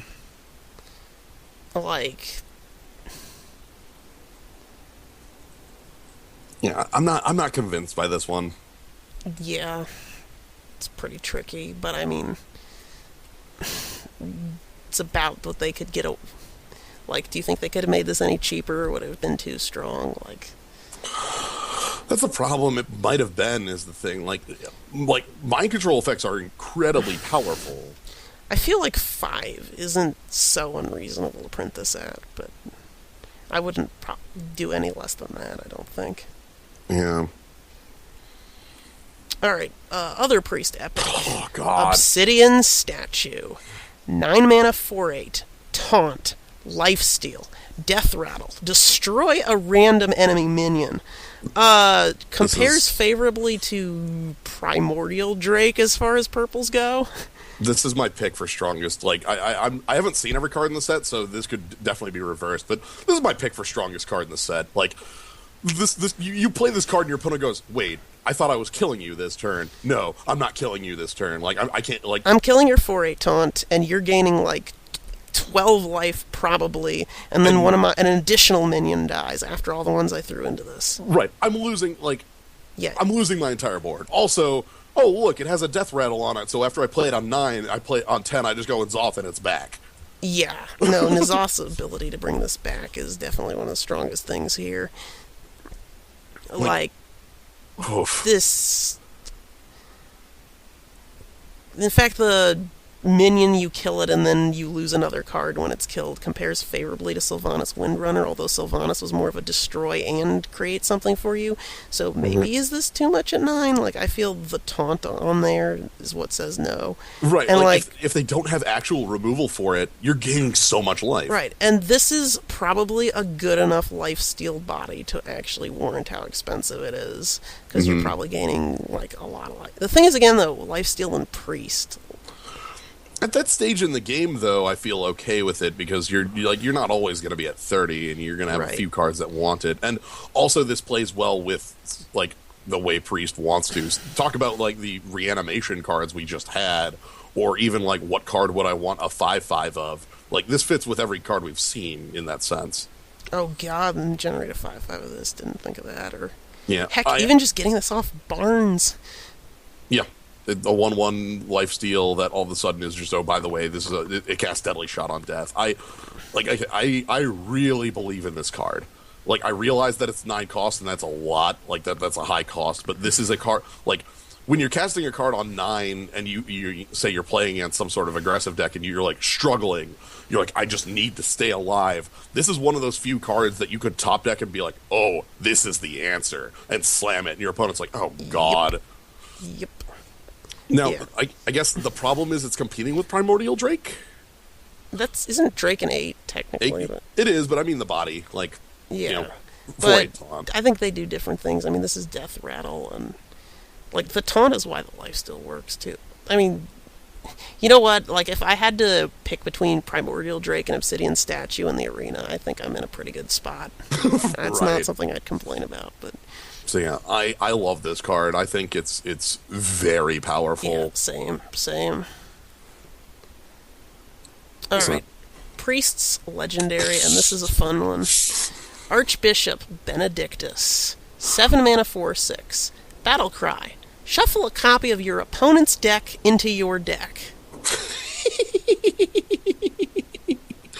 Stole it all. It just. This guy hangs out with Archthief Rafam, I guess. Yeah. Like, this is important as, So I need to bring up a piece of science right away. A very unknown fact about the game of Hearthstone. Oh, yeah. You got 2 players with Benedictus and somehow managed to keep that chain going. Yeah. By not drawing them at the same time. Yeah. The game of Hearthstone has a turn limit. And Benedictus is a card that can definitely hit the turn limit. So, That's funny. It's not like a ding against the card. I just think it's funny. If both players hit turn 45, so if turn 91 happens, both players explode. It just shouldn't happen because you should be at like fatigue 18 by that point. Right. Anyway, this card is hilarious because you're playing. It's as you like as you said, it's reform. Hey, bud. No, yeah, I mean it's also just like no. I'm sorry, I win the fatigue war. Also, I think I want to try this in Wild with Golden Monkey. Ooh. This is on 7, so you could play Bran with this if you want to just never lose a fatigue game. Oh, yeah, that's also true. If we're talking Wild. There is a deck size limit. It's 60 cards. Huh, I've actually forgot about that. Again, this card causes some of the fringe science that we've learned about the game of Hearthstone to come out. You could, if you have two players archbishoping back and forth, but by bouncing or recreating or something, you could hit that. So I guess if you can't copy all the cards in your opponent's deck, it just picks ones at random. I would guess that, like, it might not be factually at random because it might be going down, but because we don't know that, that's random enough. Right. Anyways, fun card. And finally, the Priest Hero card. Shadow Reaper Anduin. Hello, Wayne Reynolds art. And yes, that's actually by Wayne Reynolds. Nice hair. 8 mana, 5 armor, obviously. Battle Cry. Destroy all minions with 5 or more attack. So, I feel that's an effect that's pretty good in Priest. Like, I guess it's play-aroundable and doesn't affect some decks, but, like, if I'm doing any kind of control Priest, like the Dragonfire Potion, Light Bomb type thing, like, definitely control the board. And then if their opponent does have smaller things, well, here's the new hero power, Void Form. Deal 2 damage to a target. After you play any card, refresh this. Now, I'm really excited by this because Raza still exists in Standard. Your hero power costs 0? Uh-huh.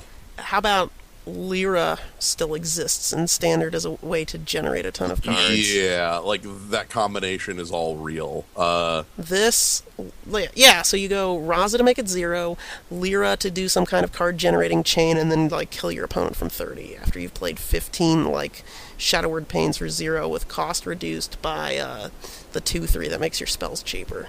Yep.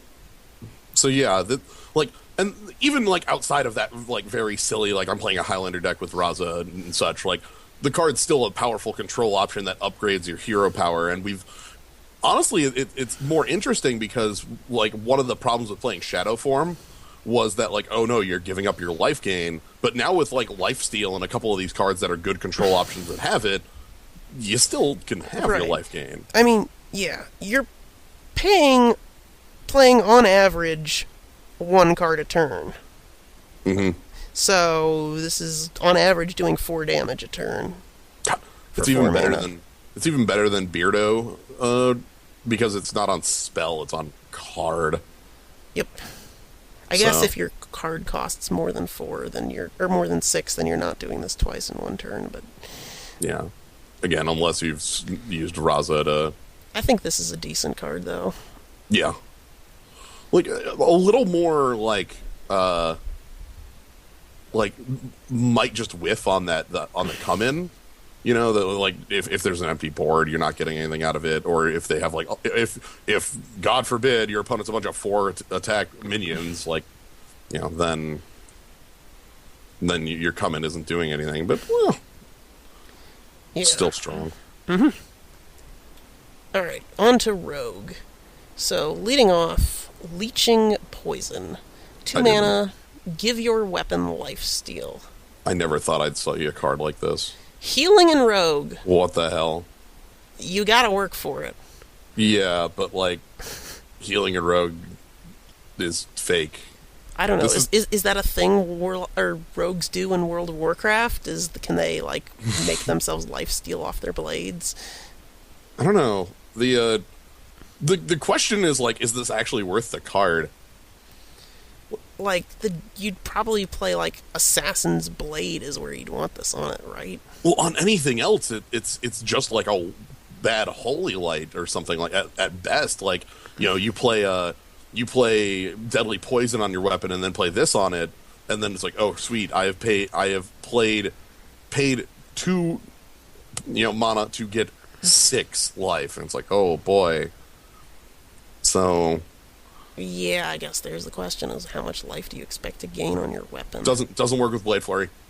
Doesn't work with Blade Flurry. Yeah, there is an interaction with this card and a card later that I have written an entire Bible for, but yeah, for some reason, Blade Flurry does not care about the keywords on the weapon. So yeah, Blade Flurry is affected by spell damage, right? It's just, it looks at what your power is, that becomes the damage for the spell, and that's that. It's not considered an attack. Which would be because like Blade Flurry with the Venom weapon would be really cool because it's a wrath, right? But like that it doesn't function. There's a thing that we'll see that will work with weapon keywords, but we'll get to that. So yeah this probably not going to gain as much life as you want, but it is life gain in Rogue, which, like, I guess before, if Rogues wanted life gain, they just played Antique Heel Bond and shuffled 6 copies into their deck. But yeah, I guess this is the life gain that Rogue gets, like, that's whatever. Alright, next common. Plague Scientist. 3 mana, 2/3. Combo, give a friendly minion poisonous. This is actually, I want to say in Arena, this is nearly as good as Vine Spine Slayer. Like, you need a minion that you have to throw under the bus for it. But it's a 3 mana version that basically kills something. Like, holy cow. Passable poisonous. Yeah, so think this reminds me of the Hunter epic that we looked at, except for better in every way, like, I can give my 1/1 token the poisonous. I can give, I can hand it off to the minions that I want to do that with. It's a lot better. This is a really strong common for Rogue to get. So. Very, very good. I don't know if it's constructed playable, but definitely played in Arena. Alright, next Rogue common, last one, Bone Baron. 5 mana, 5/5. Death Rattle. Add 2 1/1 skeletons to your hand, which are just 1 mana 1/1s. Skeleton! I mean, 5 mana, 5/5. I'm fine playing that in Arena. Bonus of some skeletons, and you know what? Probably a lot of the time the skeletons are probably just being 2 turns of combo enablers, but yeah, that's pretty good because like the body itself is strong. Like you're 1 down on points. You're losing your like point of toughness, point of power for a 5-drop. But like this actually reminds me of like the card add some razor petals to your hand and how those never really panned off, other than like being combo activators, except the cards didn't do anything besides add razor petals to your hand, so they weren't good. Like, this is a 5 mana 5/5, it does something, and then it also gives you some combo enablers as a fringe, so... Yeah, it's also kind of like, in that way, it's like the igneous elemental that gives you fireflies, or it doesn't give you fireflies, it gives you the flame elementals that are generated by it. Right. Although these are 1/1s, but still, this seems fine. Alright, Rogue's Rares. Eat the bone, roll the bones. 2 mana, draw a card. If it has Death Rattle, cast this again. So sometimes it's just 2 mana, draw a card on a spell. That seems poor. But if you get a Death Rattle minion, then it's a 2 mana, draw 2. Or possibly draw more if you keep hitting Death Rattles. I don't think this is particularly good, but... Yeah, like, for one, we already have a good card draw card that's cheap in Rogue. We call it Mimic Pod. And, like, that's one more than this. But, like, the odds of this drawing 2 is very low. You need to include a pretty hefty amount of Death Rattles in your deck in order for this to actually function. And, like, Death Rattles in Rogue aren't currently a real, like, big thing. So here's a question. Would you play this in Miracle as basically more shivs? I don't think I need to. Yeah, I think Shiv is sort of like one of those 28th, 29th cards in Miracle already. Yeah. What if you play this with 28 death rattles and die because you draw them all? Don't do that. don't like fatigue yourself in one card. That's probably a bad idea. So. Yeah. I don't know. I guess it could potentially be strong if your deck is like 75% death rattle, though. But then we're thinking like actually divine favor levels of card draw.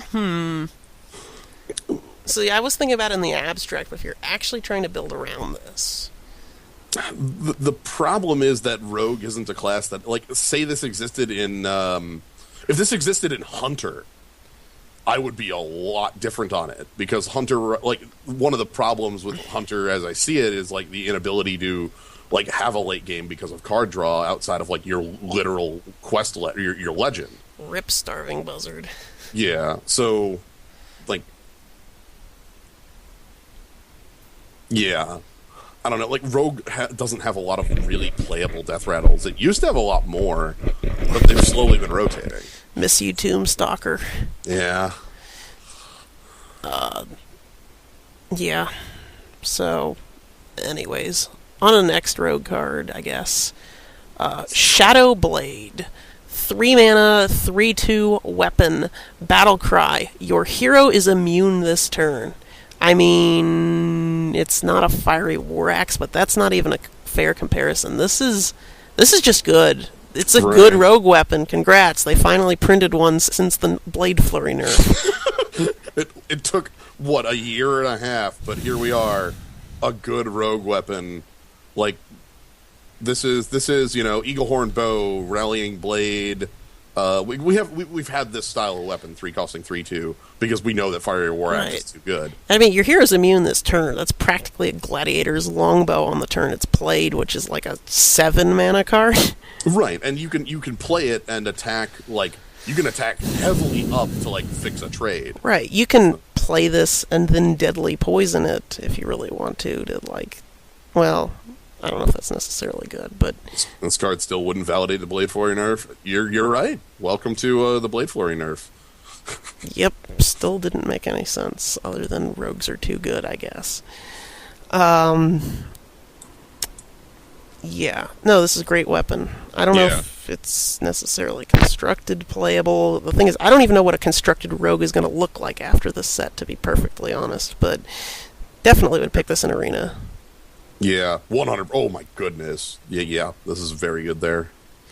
Because it's, so we talk about how lifesteal isn't something, or like life gain isn't something that Rogue gets, and this isn't life gain, but it is damage mitigation. You know? Right, it's effective life gain in a sense. So. Yep.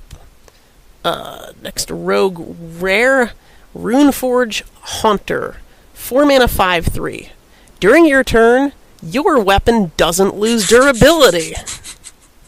So maybe this is a reason to put lifesteal on your weapon. Yeah, play this, then play Fool's Bane, and then die. I mean, you can... is Violet Illusionist still around? It is. That is, sadly, that's a 12 costing combo, but it is around, so you can do that. But yeah, this is extreme. This is like free charges for weapons as long as this is in play, and that's very powerful. Also, like, a 5/3 is a decent body. Like, so you steal a good weapon off you steal like off some paladin, a true silver champion, and even if you just have your weapon you just had back in the last one, giving that a 3rd point is pretty good. Yep, that's true as well. Yeah, this is probably good. I mean, it's a health off of a Lost Tall Strider body, but that's a potentially really busted effect. Fool's Bane is the warrior weapon that can attack an unlimited number of times. Yeah. But it has 5 mana 3/4, I think. And it can't attack face. Yeah, also this with Envenom weapon. Yep. Well, see, the thing with this and Envenom weapon, that is incredibly hard to deal with. Because now they have like this weapon that never dies, can kill anything, and you can't build a board to kill this. You need to kill this with removal. Right, you at know? least until your opponent starts taking enough damage. But, like, yeah. Or even, like, this, just to get, like, okay, well, my opponent Envenom weaponed, and they have one more charge on it. They can kill some bad thing, and then, like... And then I'm in a good spot, and then this pops down. It's like, nope, I got an extra charge on my Envenom weapon, and if you don't deal with this, I'm going to keep getting more charges. Oh, dear. Steel... So, okay, so two things. CRS Reverb, when you said Steel Sword of Justice, I read that as Soj, like Stone of Jordan. I was like, why would you steal a Stone of Jordan? Oh, well, this isn't Diablo. Anyway, number two, but if you actually have a Sword of Justice that can't lose durability... Yeah, that's hilarious. It doesn't say, like, can't drop below 1 durability. Doesn't lose durability. Yeah. So, I like this with Envenom Weapon because of how hard it is to deal with. Like, you need to have actual removal in your hand to deal with this card if they have an Envenomed weapon, or else you're never getting a board again, and you're also like, oh, well, will they die to their weapon? No, they'll kill you with the 5-power minion they have. Yeah. So. Notably... Does this work with Gorehowl? Because Gorehowl says instead of losing durability, lose attack. And this says doesn't lose durability. So does it depend on play order there? And just go Dome. Like, who cares? Just 7 to the Dome and keep it, right? Like, that's... I don't know, though, to actually answer your question, rather than, like, the joke answer. Yeah, I want to say it's play order, but... Yeah, that's just my intuition. We'll find out. All right, time for the Bible card. Doomerang. This is a good card. It's just a lot to understand how it works. Yeah. 1 mana spell. And the way this is phrased does not help you understand what it does. Throw your weapon at a minion. It deals its damage, then returns to your hand. So, I'll just start going through these notes. First, just some basic stuff. The weapon returns to your hand with full durability. It can return your Wicked Knife to your hand, and if a weapon is returned to your hand, it'll lose any enchantments on it like Lifesteal, Poisonous, or Boosted Attack. All that basically makes sense and understands. Now here's where it gets weird. This is considered weapon damage, so it will trigger weapon effects such as Poisonous, Lifesteal, etc. There's a Shaman weapon that can shatter things that could trigger that too, if you somehow get that. Also, because it's considered weapon damage, it is unaffected by spell damage. The other thing, though, even though it's considered weapon damage, it is not considered an attack. So that implies the following things. Number 1, since it's not an attack, it will not destroy the weapon by depleting its durability. Number 2, since it's not considered an attack, your hero won't take any damage, and it won't trigger any effects such as a water elemental freezing you. Number 3, it's not considered an attack, so you can totally play this when your hero's frozen. One I missed here is it's not considered an attack, so you can attack and play this in the same turn. And that's probably the more relevant, like, what you're going to be doing with the card. And finally, since it's not an attack and doesn't destroy your weapon, this won't, even though it triggers other effects like Poisonous and Lifesteal, it will not trigger Death Rattle effects on your weapon. And just something for science, Sword of Justice plus Violet Teacher plus Doomerang, where Sword of Justice, you play Doomerang, Violet Teacher makes a guy, Sword of Justice's last durability is depleted. Does Doomerang fizzle, or does it work? Oh, goodness. So, okay, with all of that said, this card is, like, my goodness, that wording sucks. But I think the card's good. It's 1 mana. Like... Right. It's 1 mana and refreshes your weapon. Like, if you have any weapon that's not, like, your knife. It's just like... what if I, like... I don't know, Assassin's Blade has 2 charges left. I hit your guy with one of the charges, then I play Doomerang for the other... for 3 more damage to it, and then get an Assassin's Blade again in my hand? Yeah, or even the previous card the previous weapon we had, that's you're immune the turn you play it. So you play this, attack with it, deal 3 damage, then use the Doomerang to deal another 3 damage, pick up the weapon so that you can replay it and become immune again next turn. Or if you don't want to play it, you can just hero power and Right. then, oh, whoops, I didn't overwrite my weapon. Like, yeah, you need a good weapon to go with it. But the fact that this is 1 mana, like, even if it was just like an obsidian shard, I'd be fine playing this on. Yeah, I don't know. I have a like I said before with the combined hero power on the hunter card. I really am not a fan of these like hidden texts that there's no way to actually know how the card like fully functions by reading it. And like you can guess, but like without reading all this here, it's like, well, okay, what does this actually do? It's Yeah. Hearthstone needs rules for these things, but this is what we got. The card's very good, but is quite good, by the way. Though that's yep. Don't let the litany and the like me complaining about the wording on it. So, also, the reason I put Wicked Knife here is because it returns a weapon to your hand. Weapon mana costs start actually becoming relevant for generated weapons.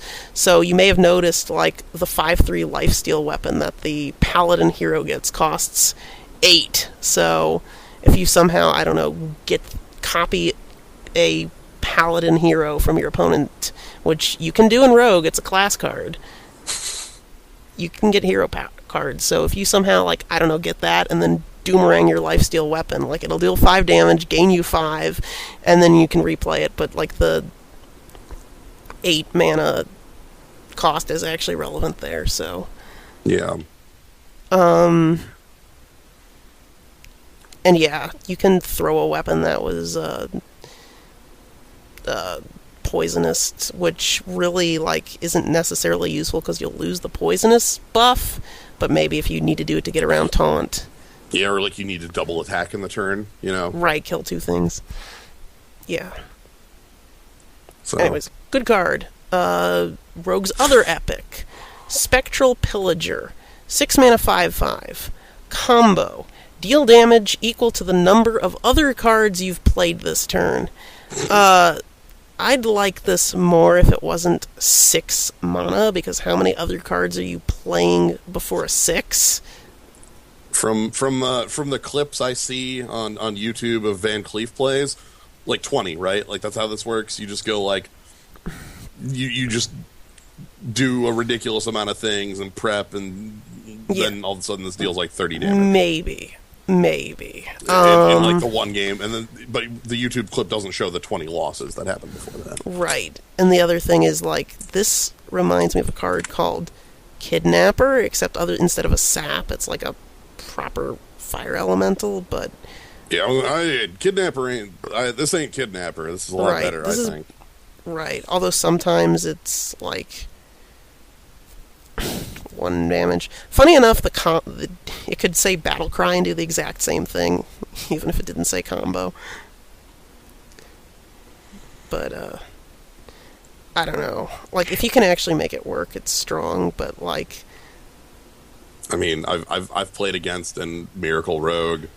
I can see turn. Like, here's the thing. Like, the last set legend, Sherazin, the 4-drop that needs 4 cards played in the same turn, like, has shown to be pretty simple to do. So like, getting 3 cards before this doesn't seem too hard to make it into like a fire elemental. Or in the cases where you're going, I have an auctioneer in play, coin, fan of knives, or prep fan of knives, coin. But coin, like, such. I don't know. Even if you've like played 4 cards before this, it's a 6 mana Eviscerate With a body? Yeah. That you can like Shadow Step and do again? I guess. I mean, that's all your mana, but I'm convinced I'm gonna see this. yeah. This thing is like Miracle has a lot of slots it has filled, and it's hard for things to make the cut. So I don't actually know if this makes that cut, and then this is very hard to get working in Arena, if not like. Oh yeah, that's a completely different thing. This is doing like 1 damage in the Arena, like that's not. Yeah. All right. Anyways, onto Rogue Legendary. Liliana Vess. Sorry, excuse me. Lillian Voss. 4 mana, 4/5, so Yeti, fine with that. Battle Cry. Replace all spells in your hand with random spells from your opponent's class. I don't know what deck this is going in other than your rogue deck, but this is fun. It's a Yeti. So the good thing about this, and I say good, is that it's only replacing spells, and it's only giving you spells. So, like, you're not losing all of the cohesion of your hand.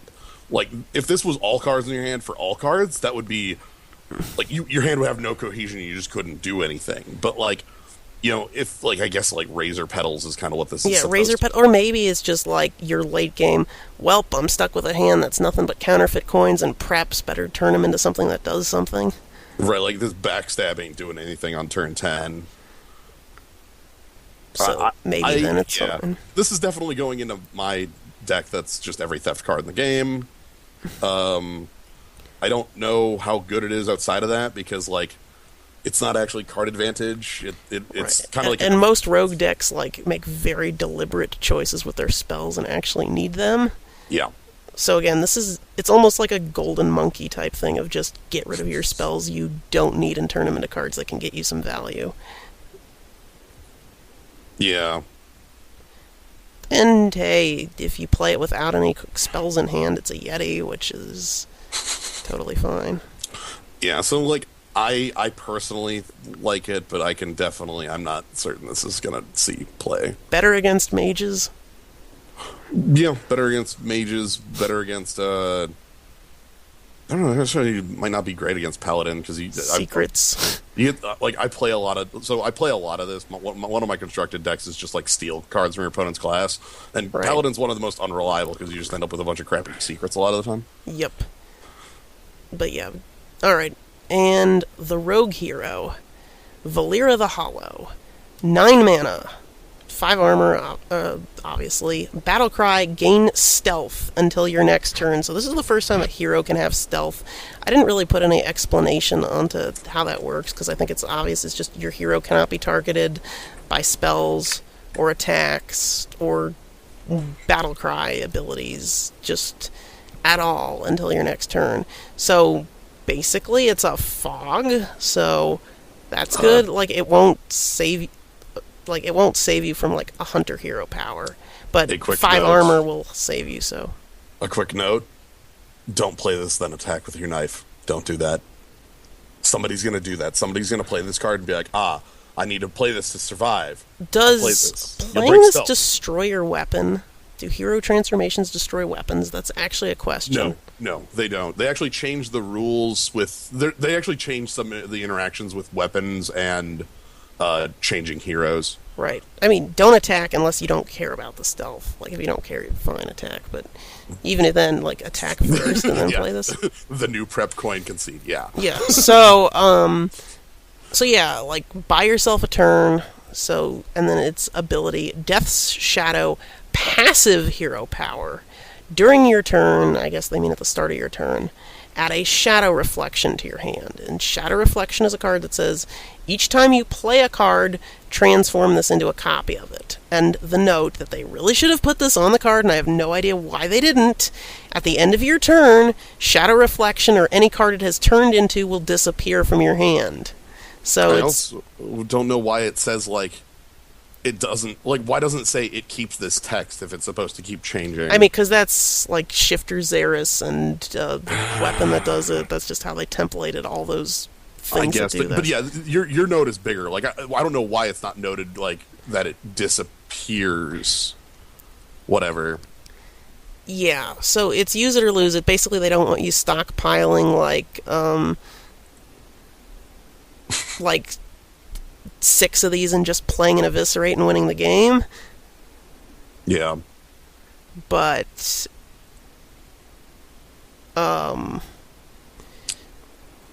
still, I'm 100% certain. Like, I think we're a little more like we're definitely not in agreement on the combo dealing damage miracle card, but this feels like something that could definitely fit into a miracle. Like, because when the turn you play it, you're basically casting an ice block. Very, very likely, it's very difficult for you to die while stealthed. You know, Right. I guess a Ragnaros would do it, but that's Right. not in standard.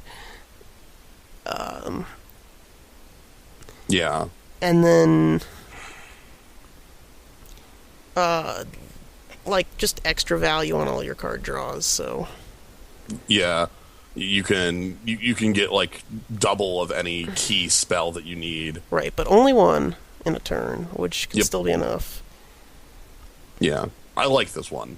I just again like very odd that its text doesn't fully reflect. Well, double a spell you don't mind playing in back-to-back in sequence. Like, this doesn't really work with prep. Yeah, yeah, because like you prep and then this becomes prep and then you play the card you prepped and then this becomes the card you prepped. Right. But, yeah, actually plenty of people play Standard. I think it's still more played than Wild, even though I think Wild is the better format, but that's an opinion that I probably shouldn't... That's a whole nother argument, but... Yeah, that's whatever. We'll just try to discuss these cards for just general formats. And then Arena, like, if you get this in Arena, that's so much value. Right. Also of note, this is life gain. Gain 5 armor, Right. They did... Every class gets a way to gain life from this set, because they all get hero cards. 5 armor. Yep. Alright, on to Shaman. So, I'll say right now, Freeze Shaman is the new thing they're pushing in this set. So we open with Burlock. 2-mana 2/2 Murloc, Battlecry, freeze an enemy. You know what? 1 more mana for that elemental with an extra health. Probably fine with. Like, this is probably a decent card. Yeah, I like this one. The name's silly, but that's good. Like, that's good points for it. But like, getting the point of toughness on the point of toughness on Glacial Shard means that it doesn't just die to a hero power. So. Yep. I think this is fine. Mm-hmm. Murloc synergy, which is still a thing Shaman sometimes does also. I mean, that is their quest, but I don't think Murloc Freeze Shaman will be a thing, but just, like, I guess if synergy cards is now a thing in Arena, then maybe at least making the synergies potential to multiple synergies, so it's actually just... I mean, this is a fine card even if you're not going for Freeze or Murloc synergy either way, but Yep. just having 2 potential synergies to work with. Alright, next card, Ice Fishing. 2-mana spell. Draw 2 Murlocs from your deck. I don't actually know if there's some kind of Shadow of Nothing worthless imp effect here, but actually Tiny I'm going to Fin? look that up. Like, do we get Tiny Fins? Do we get like 1-mana 1/1s? Yeah. Also, that's a good point too. Shabadoo says that the Burlock shows up when you cast Megafin or Neptulon, so that like you get like that gives you like I think that's a flat upgrade to those cards, But yeah, Ice Fishing's strong. This is a 2-mana draw 2, and like you're drawing 2 cards that are going to be relevant to your game plan if you are playing this. So Yeah. Give me 1 second. I'm actually going to just look through Shaman's uncollectibles for this set just to see if I missed any kind of like Murloc dud, because that's probably going to be the best way. You know what? No, this isn't loading right. I'll find that out later, I guess. Either way, though, like Murloc Shaman, probably what it wants. Like, its deck's annoying enough, and this is a way for them to get card advantage before they go play their 5 from their quest. right, and like this is cheap, and the cards it grabs are cheap. So Right. I have no idea if the dud's Tiny Fin, because on Sense Demons the dud is a 1 costing 1/1.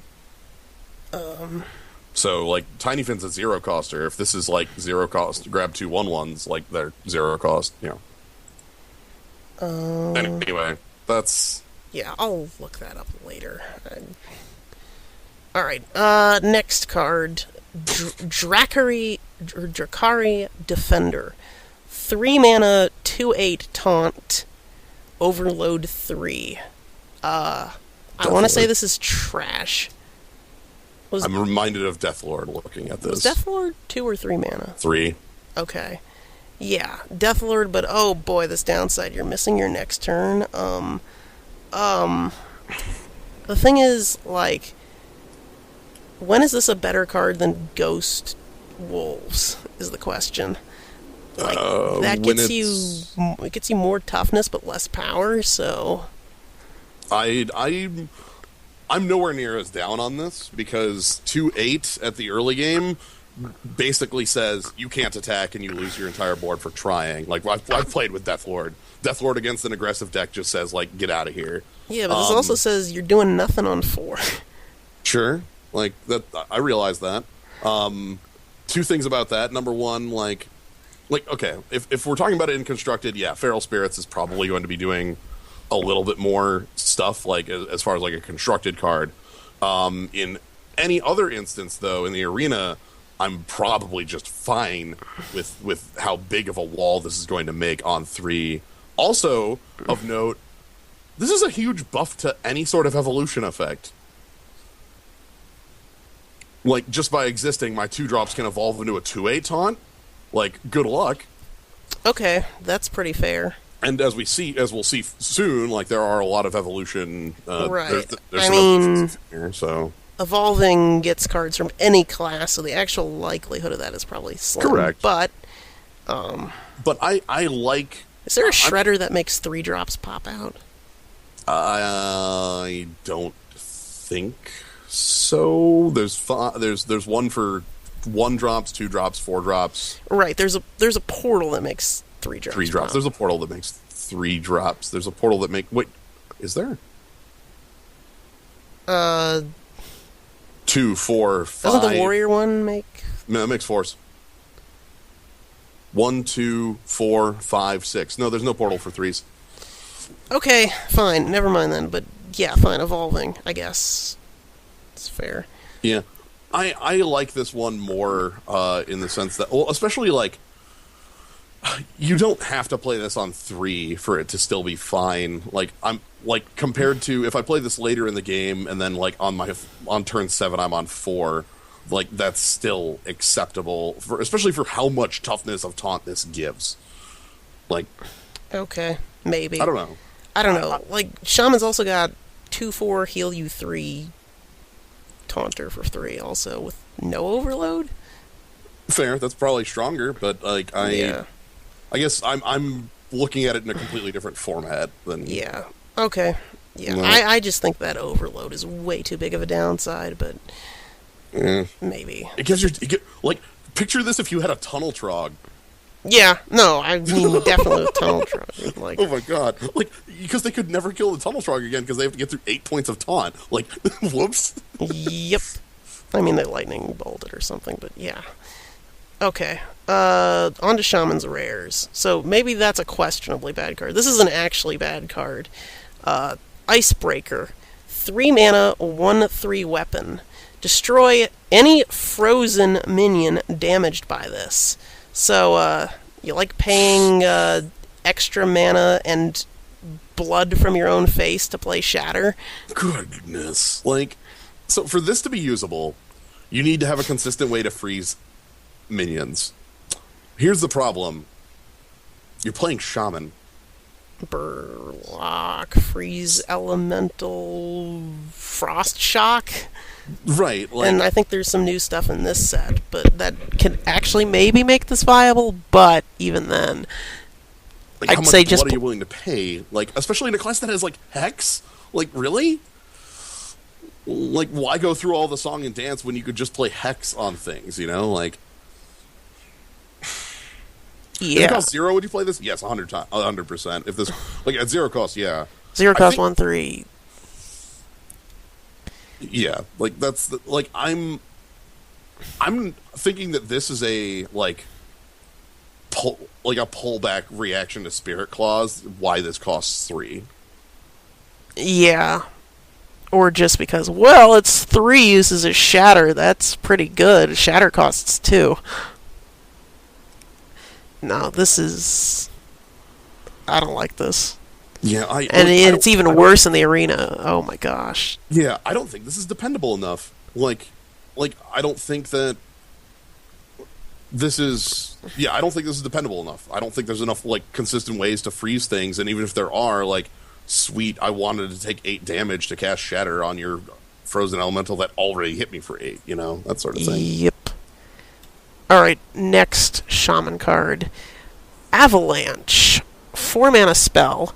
Freeze a minion, and deal 3 damage to the minions adjacent to it. So, weird kind of conical that's... This is a weird card, and also means positioning matters against shamans now, but... Yeah. Put your best stuff in the middle. So you're... Well, or maybe not. You're playing a meteor that rather than dealing 15 damage, freezes it. Yeah. This is still good, by the way. Yeah, or maybe it's like a betrayal that freezes the middle thing for more. Maybe that's more of a fair comparison, which, like, it could still potentially 2 for 1. So I'd pick it and play it, and it freezes. I think this is quite good. Yeah. It's just a little weird in terms of how it works, but... Yeah, I guess if you have the weapon that you currently had the last time, you could go ahead and... I don't know. Anyways, plus, just like you're dropping an avalanche on something, like, how cool is that? Anyways, next Shaman Rare, last one, Voodoo Hexer. Now, this, if there's a real Shaman card to make the Icebreaker work, it's this one. 5 mana, 2/7 Taunt, and they gave it Water Elemental's ability. Freeze any character damaged by this minion. This thing's quite strong. Like, extremely strong. Like, compares to... Water Elemental compares to that Warrior 2/7 Taunt that gains you armor. Like, it's just slowing you way down. Yeah, like, this is very, very good. Like, so if they have to run 2 to 3 minions into it to kill it, like, sweet, that's a 2 for 1. If they have to run big minions into it to kill it, they're frozen and useless on the next turn, and they have to do it because it has taunt. So, yeah. As Shabdu says, this is on the freeze plan, but you don't need to be freezing to make this work. This card just functions. Yeah. So. Also, again, you can also, like, attack with it for targeted freezing, probably at your opponent's hero against weapon classes, but, like, good lord, this makes Pirate Warrior very sad. Yeah. Alright, on to Shaman's Epics. Cryostasis. Give a minion +3/+3 and freeze it. 2 mana spell. So unstable mutation-ish. If you give your opponent's minion +3/+3 and freeze it, you can kill it with the weapon and die. They actually showed that on stream in introducing that weapon. It's the worst. Yeah, I don't think you're playing this on your opponent's cards, but a +3/+3 for 2 on your own card. So, with this card, turns out there is a rules interaction with freeze that was not apparent at all. It's that, if your minion becomes... or it's rather, when frozen minions defrost, is if a minion is frozen... it will defrost at the end of a turn that it could have attacked, but didn't. So, what that means is, if your minion is... if you freeze a minion the turn you play it, it's summoning 6, so it does not defrost that turn, and then the next turn it could have attacked, but didn't, so it'll freeze it. But... what this also means is if you attack with a minion, then play Cryostasis on it to buff it, it'll be frozen that turn and your next turn. But if if you have a minion that can attack this turn and you choose just simply not to attack and instead play Cryostasis on it, it'll defrost at the end of that turn. How does that interact with Wind Fury? If I attack once with a Wind Fury... I don't know. I also don't know how it interacts with Charge. Yeah, that's...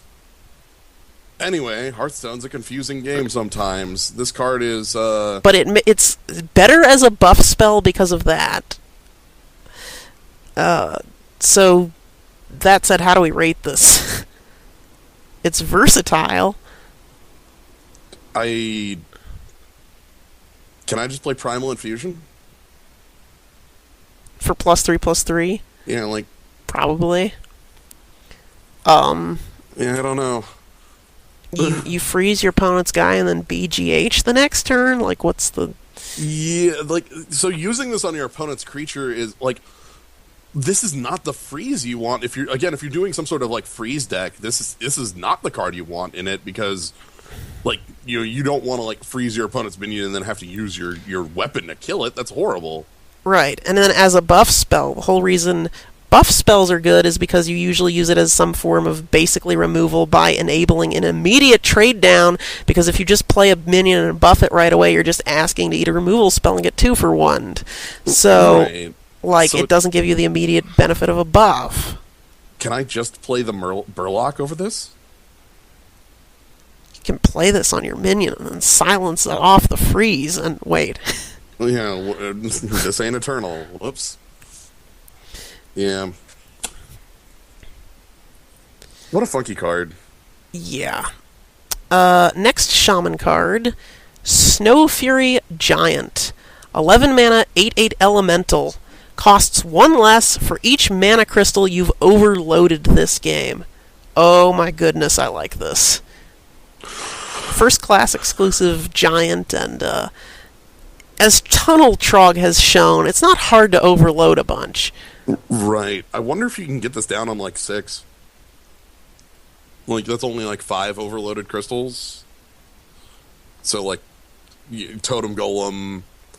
okay, this isn't standard, what I'm talking about. Like, Totem Golem or Feral Spirits and, like, 4 mana 7/7.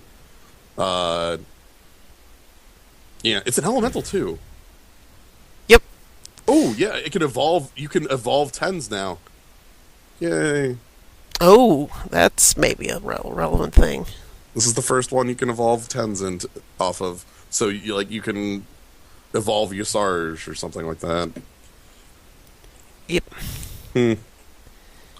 I think this one's interesting. Like, a lot more interesting than the last one, in that this is, like, a question if it's worth including in a deck. How overload heavy do you need to be able to want to include this? Do you want to? And if you're on an overload plan, is this better than Earth Elemental, which is an undercosted almost this body with Taunt? Yeah. I think this can see play. Yeah, are you willing to play, like, 4 over, like, of those in your deck? Right. There's something here. I'm not certain if it's immediate. But. Yeah, the other question is if this is better than Sea Giant in Shaman, which is actually a card that Shaman is running right now in Standard. Yeah. Well, you can evolve your Sea Giant into this, so that's good. Mm-hmm. Yep. Okay, next, Shaman's Legendary. Murabi. 6 mana 4/4. Whenever another minion is frozen, add a copy of it to your hand. I don't know if you can make this work. This is so expensive. Yeah, this is like Wilfred Fizzlebang expensive. But the potential value, if you can somehow, like, even just play this into, like, the 1 mana elemental that freezes something. And then, like, I get a copy of whatever I froze. And then, protect, like, Murabi that way? Hopefully, like, this just feels so expensive. Yeah, that's kind of the thing with a lot of these freeze cards in the Shaman, is that, like, Portable or says this would be okay in Mage. That's kind of how I feel about a lot of them. Yeah. You can't freeze Murabi and get a copy of it because it says another. Yep. I think Freeze Shaman is fake, but I think that 2/7 is real, just as a defensive option. But yeah, I get the feeling that they felt like Shaman was continuously, like, overpowered in like what it could do, so they gave it a very narrow focus, and that focus feels too narrow to function. Yeah. I mean, I guess I'm for them pushing classes in new directions, and I guess Shaman was technically the only other class to have class cards with freeze on it besides Mage, with Frost Shock, but... One card that nobody in the history of the game has played, out of, you never include that in a constructed deck by choice, you know? Yep. Even Earthshock rarely saw play, but... Yeah, Malagos? Yeah, Malagos is where you'd play Frost Shock, and that's about it. Anyways, this is probably too expensive to be good, and I just don't think there's enough cards to make this work, but it's one to keep an eye on, maybe. Yeah, that's the first, that's the thing with it, is, maybe all of this stuff gets better in the future, because, unlike a certain mechanic we're going to be seeing in the near future, this is one that, if it hits a critical mass, could be real, you know? It's just that I don't think that critical mass of freezing cards exists in Shaman yet. Yep. So, maybe we see it. Who knows? All right. Anyway. Finally, finishing off Shaman, Thrall Deathseer, which I believe is the cheapest of the hero cards. 5 mana, instant 5 armor. Battlecry, transform your minions into random ones that cost 2 more. And hero power, transmute spirit, transform a friendly minion into a random one that costs 1 more. So, double evolve immediately when played, a +5 armor, and then single evolve a single minion as your hero power. Let me tell you, Evolve Shaman is a real deck that is played in construction still, and, that alone tells me that this card will see play. Yeah, I mean, Token Shaman's the big one right now, and maybe just playing this too, I guess if you have a lot of guys, Bloodlust is where you want to be, but maybe evolving them if you're going more long game is also just fine. Doppelgangster plus this, because they're both 5-drops. The problem with this is... Oh, yeah, sorry, go ahead. One thing I was going to say is, one thing I like about it is that, say you play this on 7, you can sort of fix... sometimes you get that evolve that just sucks, you know? Mm-hmm. You evolve your 3-drop and it becomes a bomb squad. And you're like, oh god. But the fact that you can play this on 7 and, then bug fix it, you know? You're like, oh, crap, the bomb squad into a 6. And then it turns into a 1/1 that doesn't damage you, and you're okay. Yeah. My problem with this card, what is that hero power doing to gain you any kind of value in the game if you're not drawing minions? It's healing minions. Yeah, okay, fine. So compared to Priest, yeah, that's fair. It's board control, I guess, is what it's doing. I wish it wasn't friendly. I wish it could target opponents, even though it upgrades them. That would be you're like, you know what? I'm willing to upgrade your taunt out of the way. Or Tyrion Forging, you can have a 9-drop. Yeah, it might be a Sarah or something, but it won't be Tyrion Forging. Right. It might be more taunt, and you've owned yourself, but played your outs. There's an option for that. But it is just your minions right now, so, I mean, this is probably fine. I'm certain this will see play in the Evolved Shaman, in the Token Shaman deck. Just as the one of, it'll be Yep.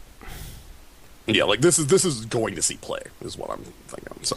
Alright, 2 more classes to go, and, so, on to Warlock. Sanguine Reveler. 1 mana, 1/1. Battlecry, destroy a friendly minion and gain +2/+2.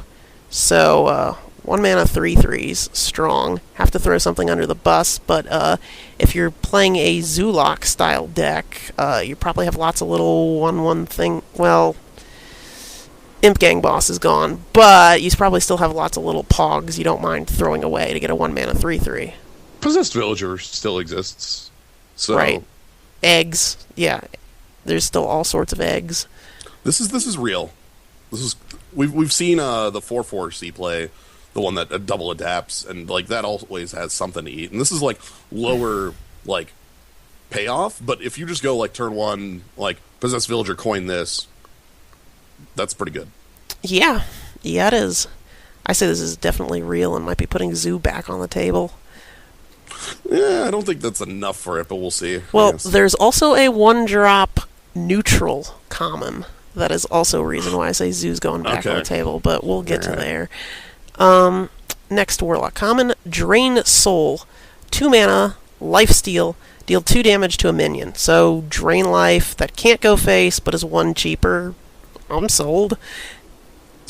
Yeah, like, God, I miss Dark Bomb.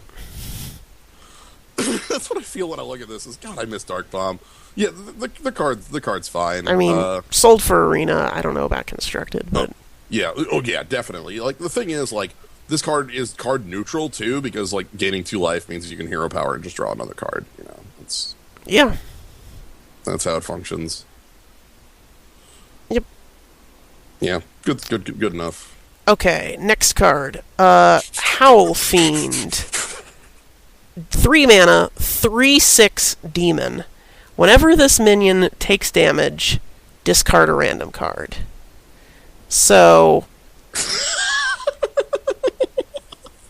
that's really big body for a 3/6. Are you willing to Deathwing yourself by dumping your whole hand into this? Yeah, sweet. When I Deathwing, I think I wanted 2 toughness on a spider tank. Yeah, I mean, this will probably lose you the game just by playing it. I mean, discard lock is probably still fake even with this. Well, here's the thing. This doesn't, like, how does this support discard lock? You don't have, like, Fisted Jiraxis to throw away to it. Like, what do you... You're just throwing away cards to throw away cards. Like, it's not like you're getting a really undercosted body. You're getting a spider tank with +2. I mean, Silverware Golem exists, but... Oh, boy. I discarded Silverware Golem and then also every other card in my hand because my opponent played Arcane Missile and threw a 1/1 into it. Like, that said, there is a reason I like this card a lot. It has to do with a completely different card that's in Warlock. Yeah. So, something I think you and many others have been saying for a long time... Hearthstone needs a way to interact with your opponent's hand and make them discard cards. This provides that answer. Yeah. Why? Well, we'll see. We'll see in just a moment. But let's say, for some reason, hypothetically, there was a way to make your opponent have a copy of this on their side of the field. I don't know how you would do that at this moment, but let's say hypothetically. And you're some sort of, I don't know, zoo deck that then trades like 5 pogs into this? And hypothetically, what if there was a card that would be like the next card when we flip the slide that lets you Arcane Missiles it? Keep that in mind when we see our next cards, like Defile. Defile. 2 mana spell. Deal 1 damage to all minions. If any die, cast this again. So, Whirlwind is now in Priest and Warrior and Warlock.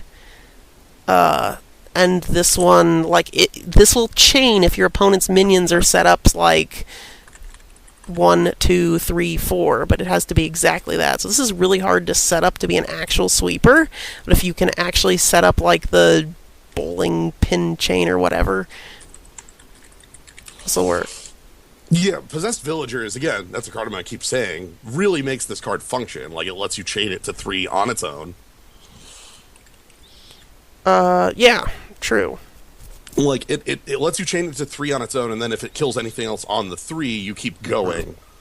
It's pretty... This is a really interesting puzzle of a card, and I like it.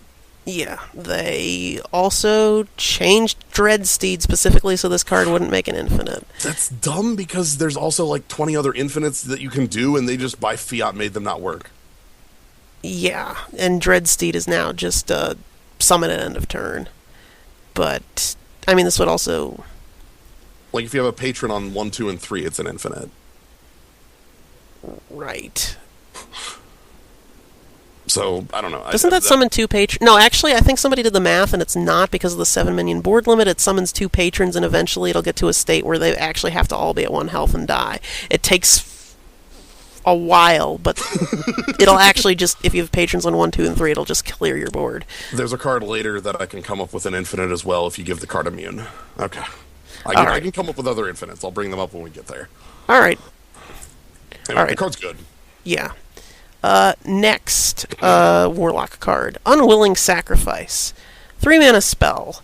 Choose a friendly minion. Destroy it and a random enemy minion. Wow. So to give Deadly Shot to Warlock, you have to sack a minion too and 2 for 1 yourself?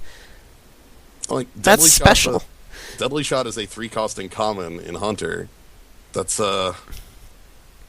You know, Warlock gets Blast Crystal Potion, right? Right, like, this is horrible. Like, this is, oh my goodness, like, why does this cost 3? If this didn't cost 3, I would feel a lot better about this. But it's the same cost as Deadly Shot. I don't think it's horrible. I just have to question why they would need to make it worse than Deadly Shot. I would probably still play this in Arena. That's like, I might, but like that cost is so high. Right, like the expectation again is you're some sort of zoo with a bunch of random pogs, and maybe that's precisely why. Like, if you just had a Deadly Shot to deal with big things, does that just make zoo too good? No, Blast Crystal exists. Right. Like no way. You just said it yourself. Yeah. Okay, I guess I did. Like it's not like Warlock doesn't get removal like this. They do. Yeah. So basically, this is just weaker than it needs to be for basically no reason. Yeah, like this card, I think this card wanted to be Bone Splinters, but Hearthstone can't do 2 targets. Yeah. I don't think it's trash, but why? The design of this makes me upset. All right. Same, but that affects me a lot more than anything else. Like, it makes me just, like, unwanting to ever play it because of that. I am the unwilling sacrifice here. All right, last Warlock rare, and this is a good one. Despicable Dreadlord. 5 mana, 4/5 demon. At the end of your turn, deal 1 damage to all enemy minions. So, compares well to, what's it, the Baron Twilight Flamecaller? Oh, okay. Except it's every turn, and, like, I'm fine paying 1 more on a Yeti for, like, an arcane explosion attached, and then it keeps doing it. This is a hell of a good card. Oh, yeah. Like, it keeps, like, it just, you can set up the board to just be like, I deal with, now I don't have to full trade with your board, I just can bump, and then all of a sudden they're all at 1, and then the dominoes fall, you know? It's good. This is very good. Yeah. Alright, on to the epics. Gnome Feratu. 2 mana, 2/3, off to a good start.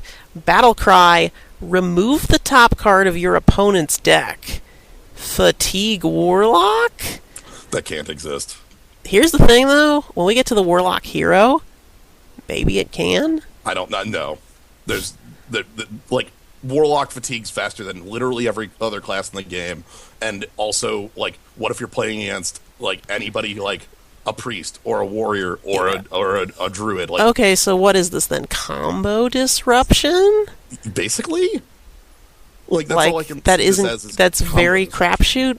Like, I mean, you play this in the arena, it's a 2 mana, 2/3, but, like, Right. I don't know, mitigate the fact that you're fatiguing faster than your opponent? Like, Because, like, a normal Warlock fatigues something like 6 or 7 turns before anybody else, you know? Because by the end of the game, you're just drawing 2 cards and playing them all. Like, that's just how it works. This is a River Crockett epic. Like, Mill isn't real in this sense. right. In Hearthstone. I mean, I guess you could theoretically concoct some sort of brand Bronzebeard, Brew shenanigans and wild, but even then, is that really worth playing? Is it better than Cold Light Oracle? Right, like, why aren't you just using Cold Light for that? And playing a class that's better suited to it, so... Yeah. But I do want to see a Fatigue Warlock deck exist. I don't know. If you want to lose games a lot, you can go ahead and do it, because you'll play against a person with Jade Idol and then realize you can't fatigue them. Okay, so next card, Treachery. 3 mana spell. Choose a friendly minion and give it to your opponent. So it's not actually a treachery if you're using magic terms, but a donate. Yep. So this card. This and Howl Fiend. Congrats, you've constructed hand interaction. Yeah, like, Treachery this is a card that you you build your deck to make use of in some way. I've seen people talk about like using it with Doomsayer to make it an instantaneous wrath, but then your opponent can still play into the board. But like if you're going to die on that turn, like you can stop it. Right. There's also a number of cards with significantly downsiding death rattles in this set that we'll get to in the neutrals that can be played with this. Yep. That can be pretty good, or even like existing ones like Bomb Squad. Yeah, so like there's definitely cards you can immediately think of that it's like, I kind of feel like it'd be interesting and fun to give to your opponent, and that means like I like the design of this as an epic, as it's like this is something that makes for an interesting like puzzle if it's even worth it. And I don't know if it is or not, like but yeah, no. Here's actually the big one is as well as the 3-mana 5/5. They're talking about this in the chat, but they reminded me of this. I actually thought of this one a while ago. 3-mana 5/5 that makes it that whenever you summon a minion, take damage. So you play that, you treachery it, and then you play Leroy. I'm aware that's 11 mana, and you need either the coin or an Emperor Thaurissan for that. But it's 16 burst. Isn't that just better as like power overwhelming? Because we're talking about wild, right? Like no, let's just say it's standard and you need the coin. Okay, so your combo deck only works on a 50/50. So that's a good start. Yep. Like well, Leroy's 5, treachery is 3, and the 3-drop is 3. That's 11. Yeah. So that's no. But like what you said about the previous card, the 3/6 demon, like hand interaction is very fake in the game of Hearthstone. So for it to even exist at all means that somebody is going to attempt to make use of it. Like, why not? All right. Otherwise, I hate that 3/6. That card is so bad. And the Warlock Legendary. Blood Queen Lanathel, who I believe is also one of the bosses we're going to fight, I think. Anyways, 5 mana, 1/6 lifesteal, has +1 attack for each card you've discarded this game. So unlike, say, like Bolvar or stuff like that, like this is more of a thing from below wording. It keeps track throughout the game, regardless of what zone this is in. That said, number 1, discard lock, I think, is still fake. Number 2, how many cards do you need to discard to make this good? So, like, first of all, 5 mana, 5/6 is a pit fighter.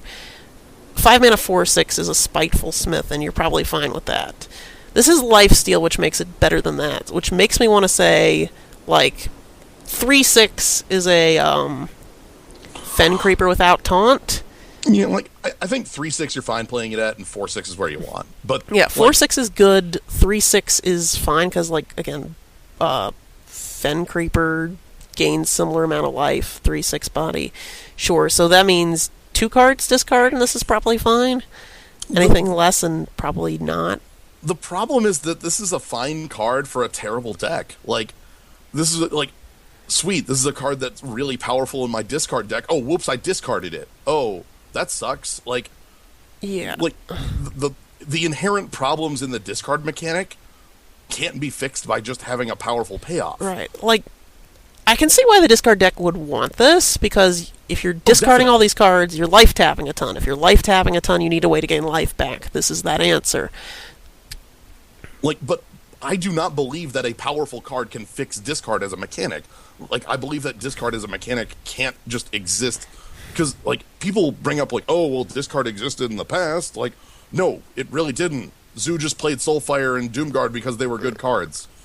Like, discard never was real. Yeah. So, yeah, thanks for continuing to push discard lock. So, I don't know if there's anything in here that really necessarily saves Warlock. I mean, the 1-drop is good. The Defile's a good sweeper and definitely an aggro answer needed. But if there is a card that's saving Warlock, I think it's the last one. The new Warlock hero card. Let's take a look. Blood Reaver Gul'dan. 10 mana. 5 armor immediately. Battle Cry. Summon all friendly demons that died this game. So, an immediate, like, N'Zoth kind of thing. It just build a whole board for 10 mana and gain 5 armor. Good. New hero power. Siphon Life. Deal 3 damage, lifesteal. That hero power is ridiculous. Yes! That is. Infinite life-stealing dark bombs. Okay, like, this is why also I said fatigue lock might be a thing. Like, I'm beating you in any kind of, like, race when we're out of cards with this. Here's the thing. You say fatigue lock, but how the hell are you getting to fatigue with this when your opponent dies to 10 uses, you know? Like, they're going to die before you hit fatigue with this. I mean, okay, that's also fair. Plus, it doesn't have to go face to just kill your opponent. Like, it goes to board 2. Like, this is... I don't know. The first thing I thought of when I saw this hero power is a magic card called... Lightning Helix, I hope? No, I was actually going to say... what is it? The 8-mana colorless planeswalker. Ugin? Ugin? Yeah. Just in its ability to just totally gain control of the board and then just start going face once that's acquired. Also, it revives all your demons.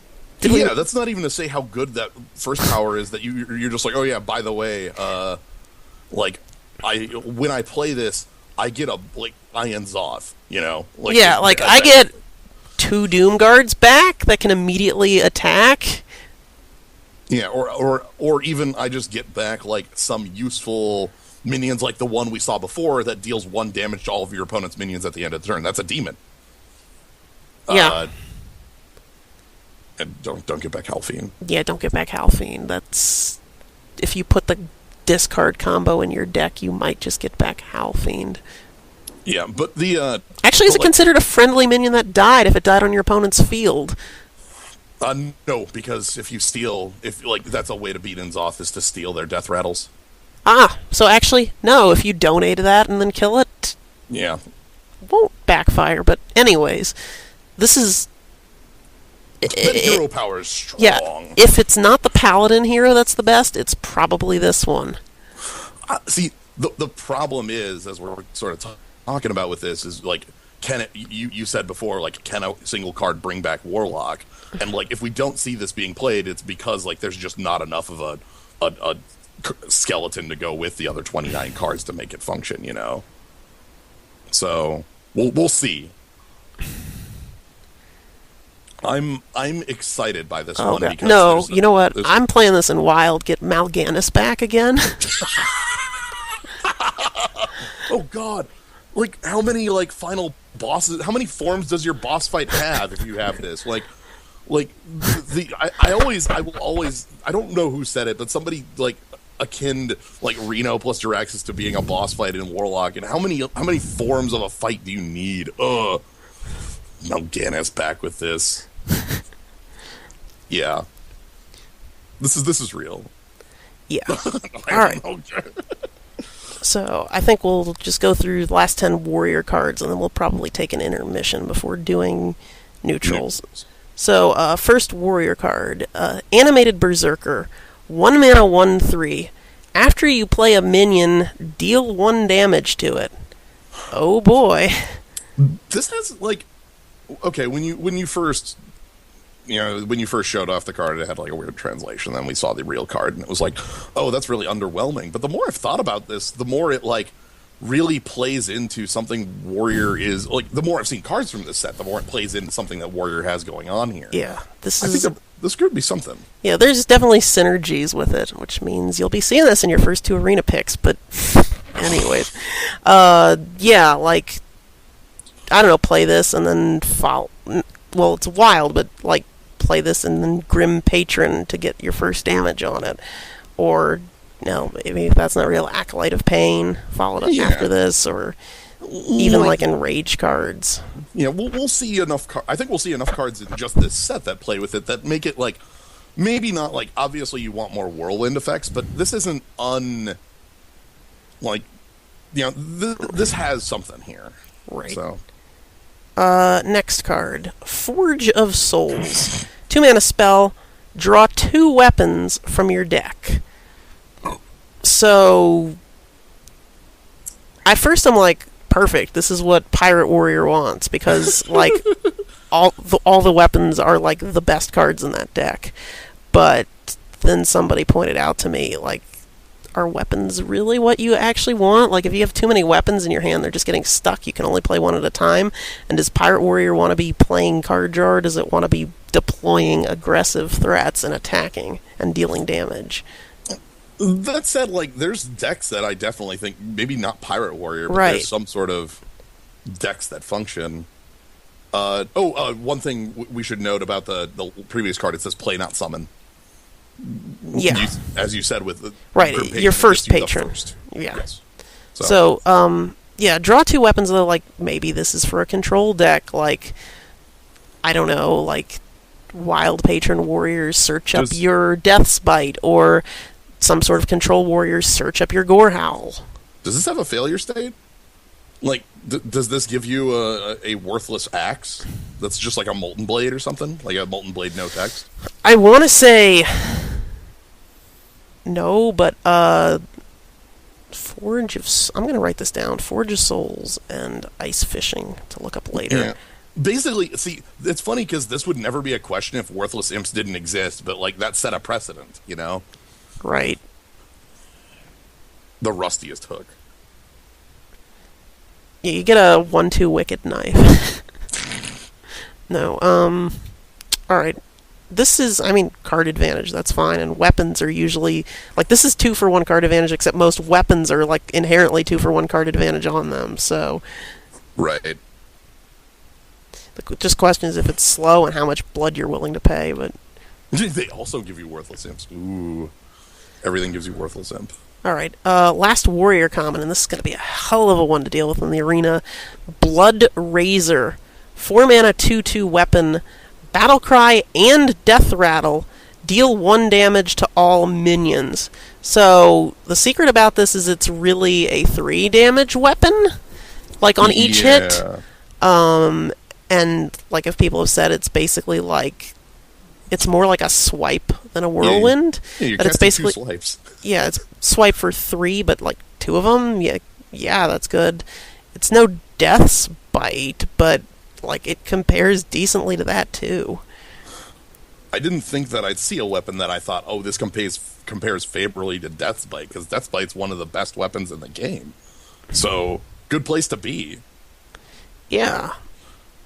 4 mana. And technically it's bad if your plan is to go face, but... Yeah, but, like, it can help you with, like, control in that instance. This isn't an aggressive weapon. This is not an aggro weapon. Right. If you're playing this, you're playing a game that's either I want synergy with whirlwinds, or you're playing this as, like, some sort of mini sweeper. You know, like, right. A swipe. Which is fine. It's a good card. Definitely would pick it in arena, as with most warrior weapons, but... Yeah. Okay, Warriors Rares. Mountain Fire Armor. 3-mana 4/3. Good place to start. Death Rattle. If it's your opponent's turn, gain 6 armor. My goodness, this is a very strong card. Like, people played, like, what was it? Shield Maiden was 5 armor, 5/5 for 6? Yeah. Like, so here's a scenario with the aggro deck facing this down. They don't want to trade. They go face. Obviously, because if they trading into this is the worst, because not only do you lose your aggro damage to face and minions, but you give your opponent 6 armor. But then you're letting a 4/3 live, which starts trading down on your things or hitting you in the face. Like... Yeah, like, so you play this and then you trade down, or you don't trade down, you hit down and kill, like, a 2-power thing, and then it's like, well, do I bother killing it? Like... At this point, it's very hard for me to deploy a big threat, because at that point, they're willing to trade 4 power and a big threat. Like a berserker, for a frenzied berserker or something like that. Yeah. Alternatively, Shield Block costs 3 mana, gives you 5 armor, and doesn't deploy anything to your field, and is like card neutral. This is like you play this, trades with an opponent's card, probably keeps you some presence on the board, and gains you even more armor than that if your opponent just does the thing of, let me trade my 2 up into this. I really like the idea of like of this mechanic where it changes the automatic math of making trades in Hearthstone, because that's one of the things in Hearthstone is that like 90% of the time, like I have a Bloodfen Raptor, I trade into this, or I have something like that, and it's like, well, that's not immediately, like with this mechanic, like that's not immediate. Like you have to like, it's a drawback. You have to weigh it versus like, well, do I just want to, do I make them make the trade, or do I just like outrace it? Yeah, and so the way you answer it is you probably trade into this unless you're aggro, but still, incidental life gain on a thing that you forced to trade with, pretty good. Yep. Armor gain. Alright, next warrior rare, also a 3-drop. Valkyr Soul Claimer, 3 mana 1/4. Whenever this minion survives damage, summon a 2/2 ghoul. So, some sort of weird, like, compares to Imp Master, Acolyte of Pain, Imp Gang Grim Boss, Patron. maybe? Yeah, it has to Imp Gang Boss maybe is the fair one. It makes 2/2s, has less power, and has to survive the damage. But, like, combine it with Animated Berserker, or, I don't know, like, is the deal a damage to a minion if it survives summon a 2/2 thing still around? Yeah, or, like, you play this on 3, and if it doesn't die, you play a Blood Razor, and then, like, bump this into something, and you get a bunch of 2/2s, and it's like, okay. Yeah, I mean, Inner Rage, but again, like, doesn't the thing that says 1 damage to something if it survives summon a 2/2 cost 1 mana? Yeah, Blood to Ichor. Yeah, 1 mana for 2 2/2s seems pretty good to me. Yeah, I'm intrigued by this one because it's another whirlwind payoff that isn't immediately, like, it's certainly not going to be as dumb as Grim Patron with infinites, but it has high payoff. Yep. For its cost, I mean. So. Alright, last warrior rare, Death Revenant. 5 mana 3/3, Battle Cry, gain +1/+1 for each damaged minion, and that's both sides of the field. Oh god, that's ooh. So 5 mana 3/3 means you probably want a minimum of 2, probably 3 damaged minions on board for this to work. But if you do, this can get big. Yeah, I did not see this card before. There's still some of these that are completely new spoilers to me. So this is the fact that this is not just yours but all is a hell of a thing with it. That it counts all minions, not just your own. Is quite real, especially with, like, again, we saw the Blood Razor, which combos straight into this. Right, or just like Whirlwind in this for some sort of, I guess. I don't know, 5 minions makes it an 8/8, and could potentially, in stupid situations, be a 16/16, but... that's probably a bit much, but, Right.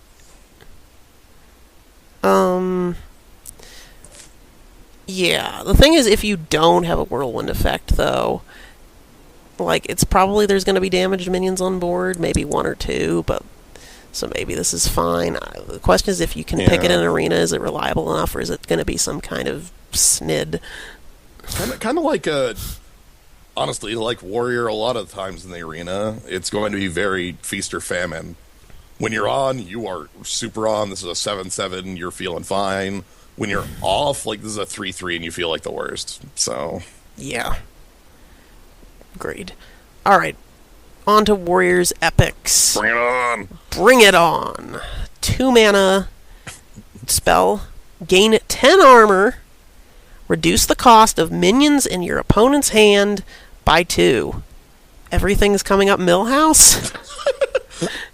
The most ridiculous part of this is, like, it's not even Millhouse. It says reduce the cost of minions in your opponent's hand by 2. Permanently. Permanently. Like, you're gonna get, you're gonna play this, and then your opponent goes like, oh, and then they play like a bunch of cards in their hand. And you're like, okay, I dealt with it. And then they play a bunch of more cheap cards, and you're like, oh, like, are you like trying to bait them into brawl? Like, is that the Like, yeah, is 10 armor great? Now your opponent deploys a bunch of stuff and hits you for 10. Okay. Like, the thing is, I've heard people calling this good, but like, good as a like last card you play in a Fatigue Warrior deck. Well, I would say that, yeah, like President, this has got to be like bait them for the brawl, right? Like that's got to be what you're doing here. Good against like the aggro deck playing a bunch of low drops or has a nearly empty hand. Like, so I'm conflicted because my immediate gut tells me that this card is bad. That drawback's way too high. But then there's this inkling in the back of my head that says like, don't write this off. So I'm not gonna immediately write this off. I feel like there could be a deck that just like uses this as a key way to stay alive. yeah, that's just it. I don't think it's bad. I think it's highly situational. Like, again, because you have to compare this to shield block. Right. Like, it doesn't... Like, shield block is bad in Fatigue. This is much better than shield block if you literally both players are on no, like, hands and decks or something. Yeah. I don't know. It's hard to say, really. Other warrior epic. Dead Man's Hand. 2-mana spell. Shuffle a copy of your hand into your deck. So, what you do, make sure you have drawn both of your dead man's hands. Play one of them. Fatigue does not exist. Yep. So, this is another card that brings up that fake turn limit in the game of Hearthstone. If you're playing a warrior fatigue mirror, you're going to hit it. Like, you know, if you both are doing this, none of the player's going to fatigue. Okay, so. Here's a question. Between this and the shuffle your opponent's deck into your deck thing, and the fact that we just had a patch that changed some mechanics, do you think they changed the turn limit? Probably not. Okay. That'd be good to know, but it's too bad Hearthstone's a game of completely secret black-boxed information. I know. That'd be good if it was in patch notes, but I just don't... I wonder if... I don't even know if it's something they considered, you know? But anyways, though, Fatigue Warrior... Yeah. What if your hand is just Dead Man's Hand and open an Ungoro pack?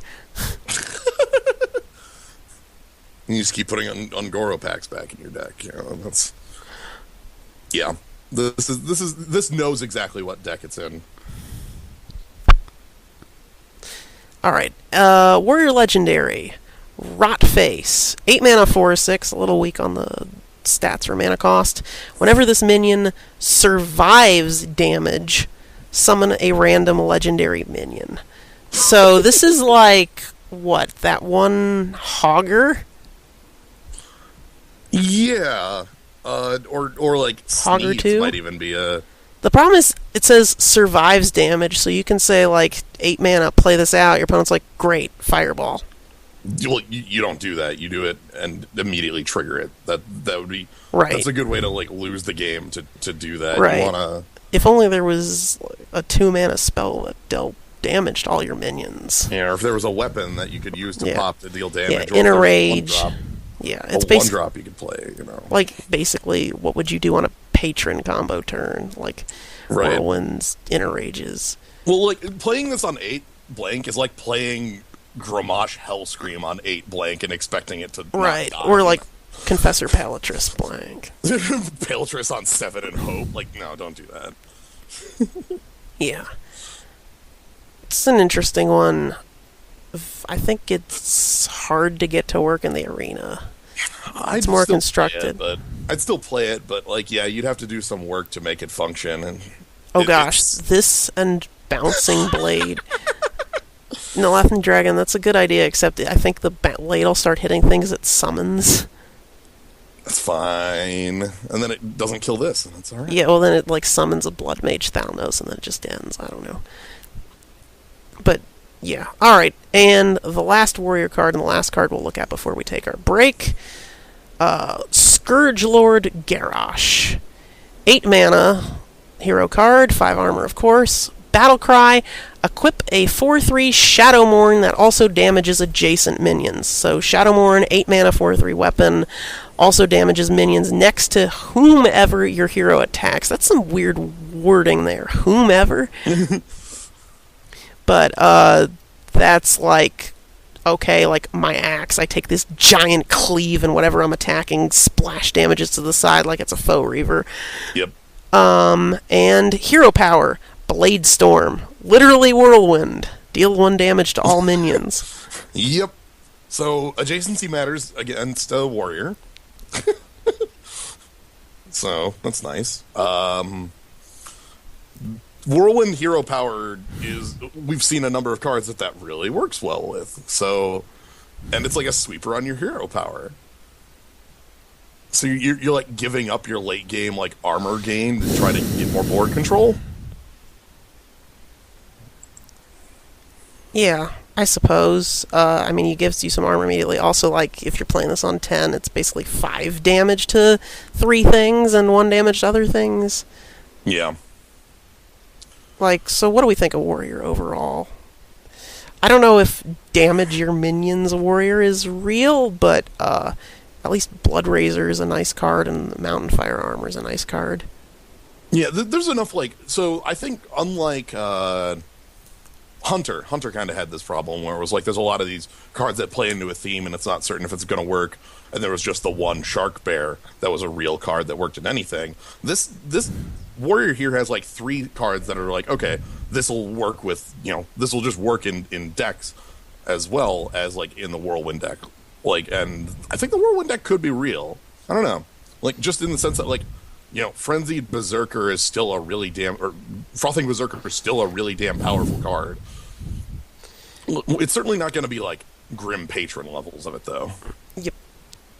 And so, I guess since we didn't talk about this, any other classes that you're feeling strong on? Warlock's kind of this weird discard lock is fake, but that's a really good hero card position. Shaman is...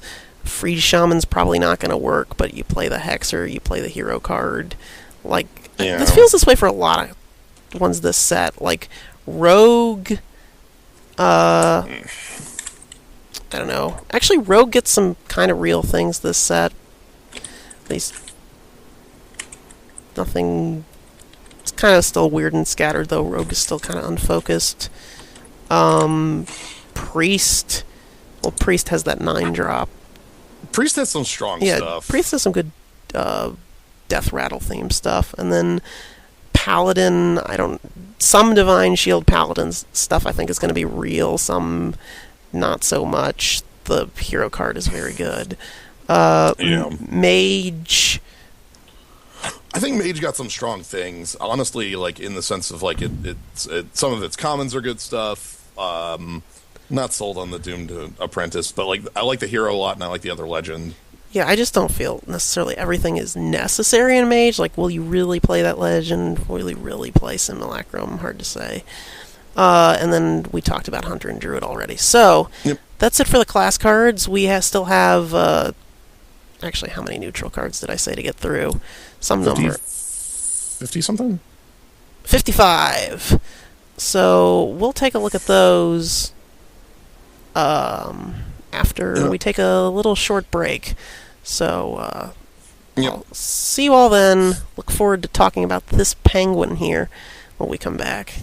Yeah, so we'll be back in a little bit. We're just taking a bit of a break. I'd say maybe 20 minutes. That sounds good to me.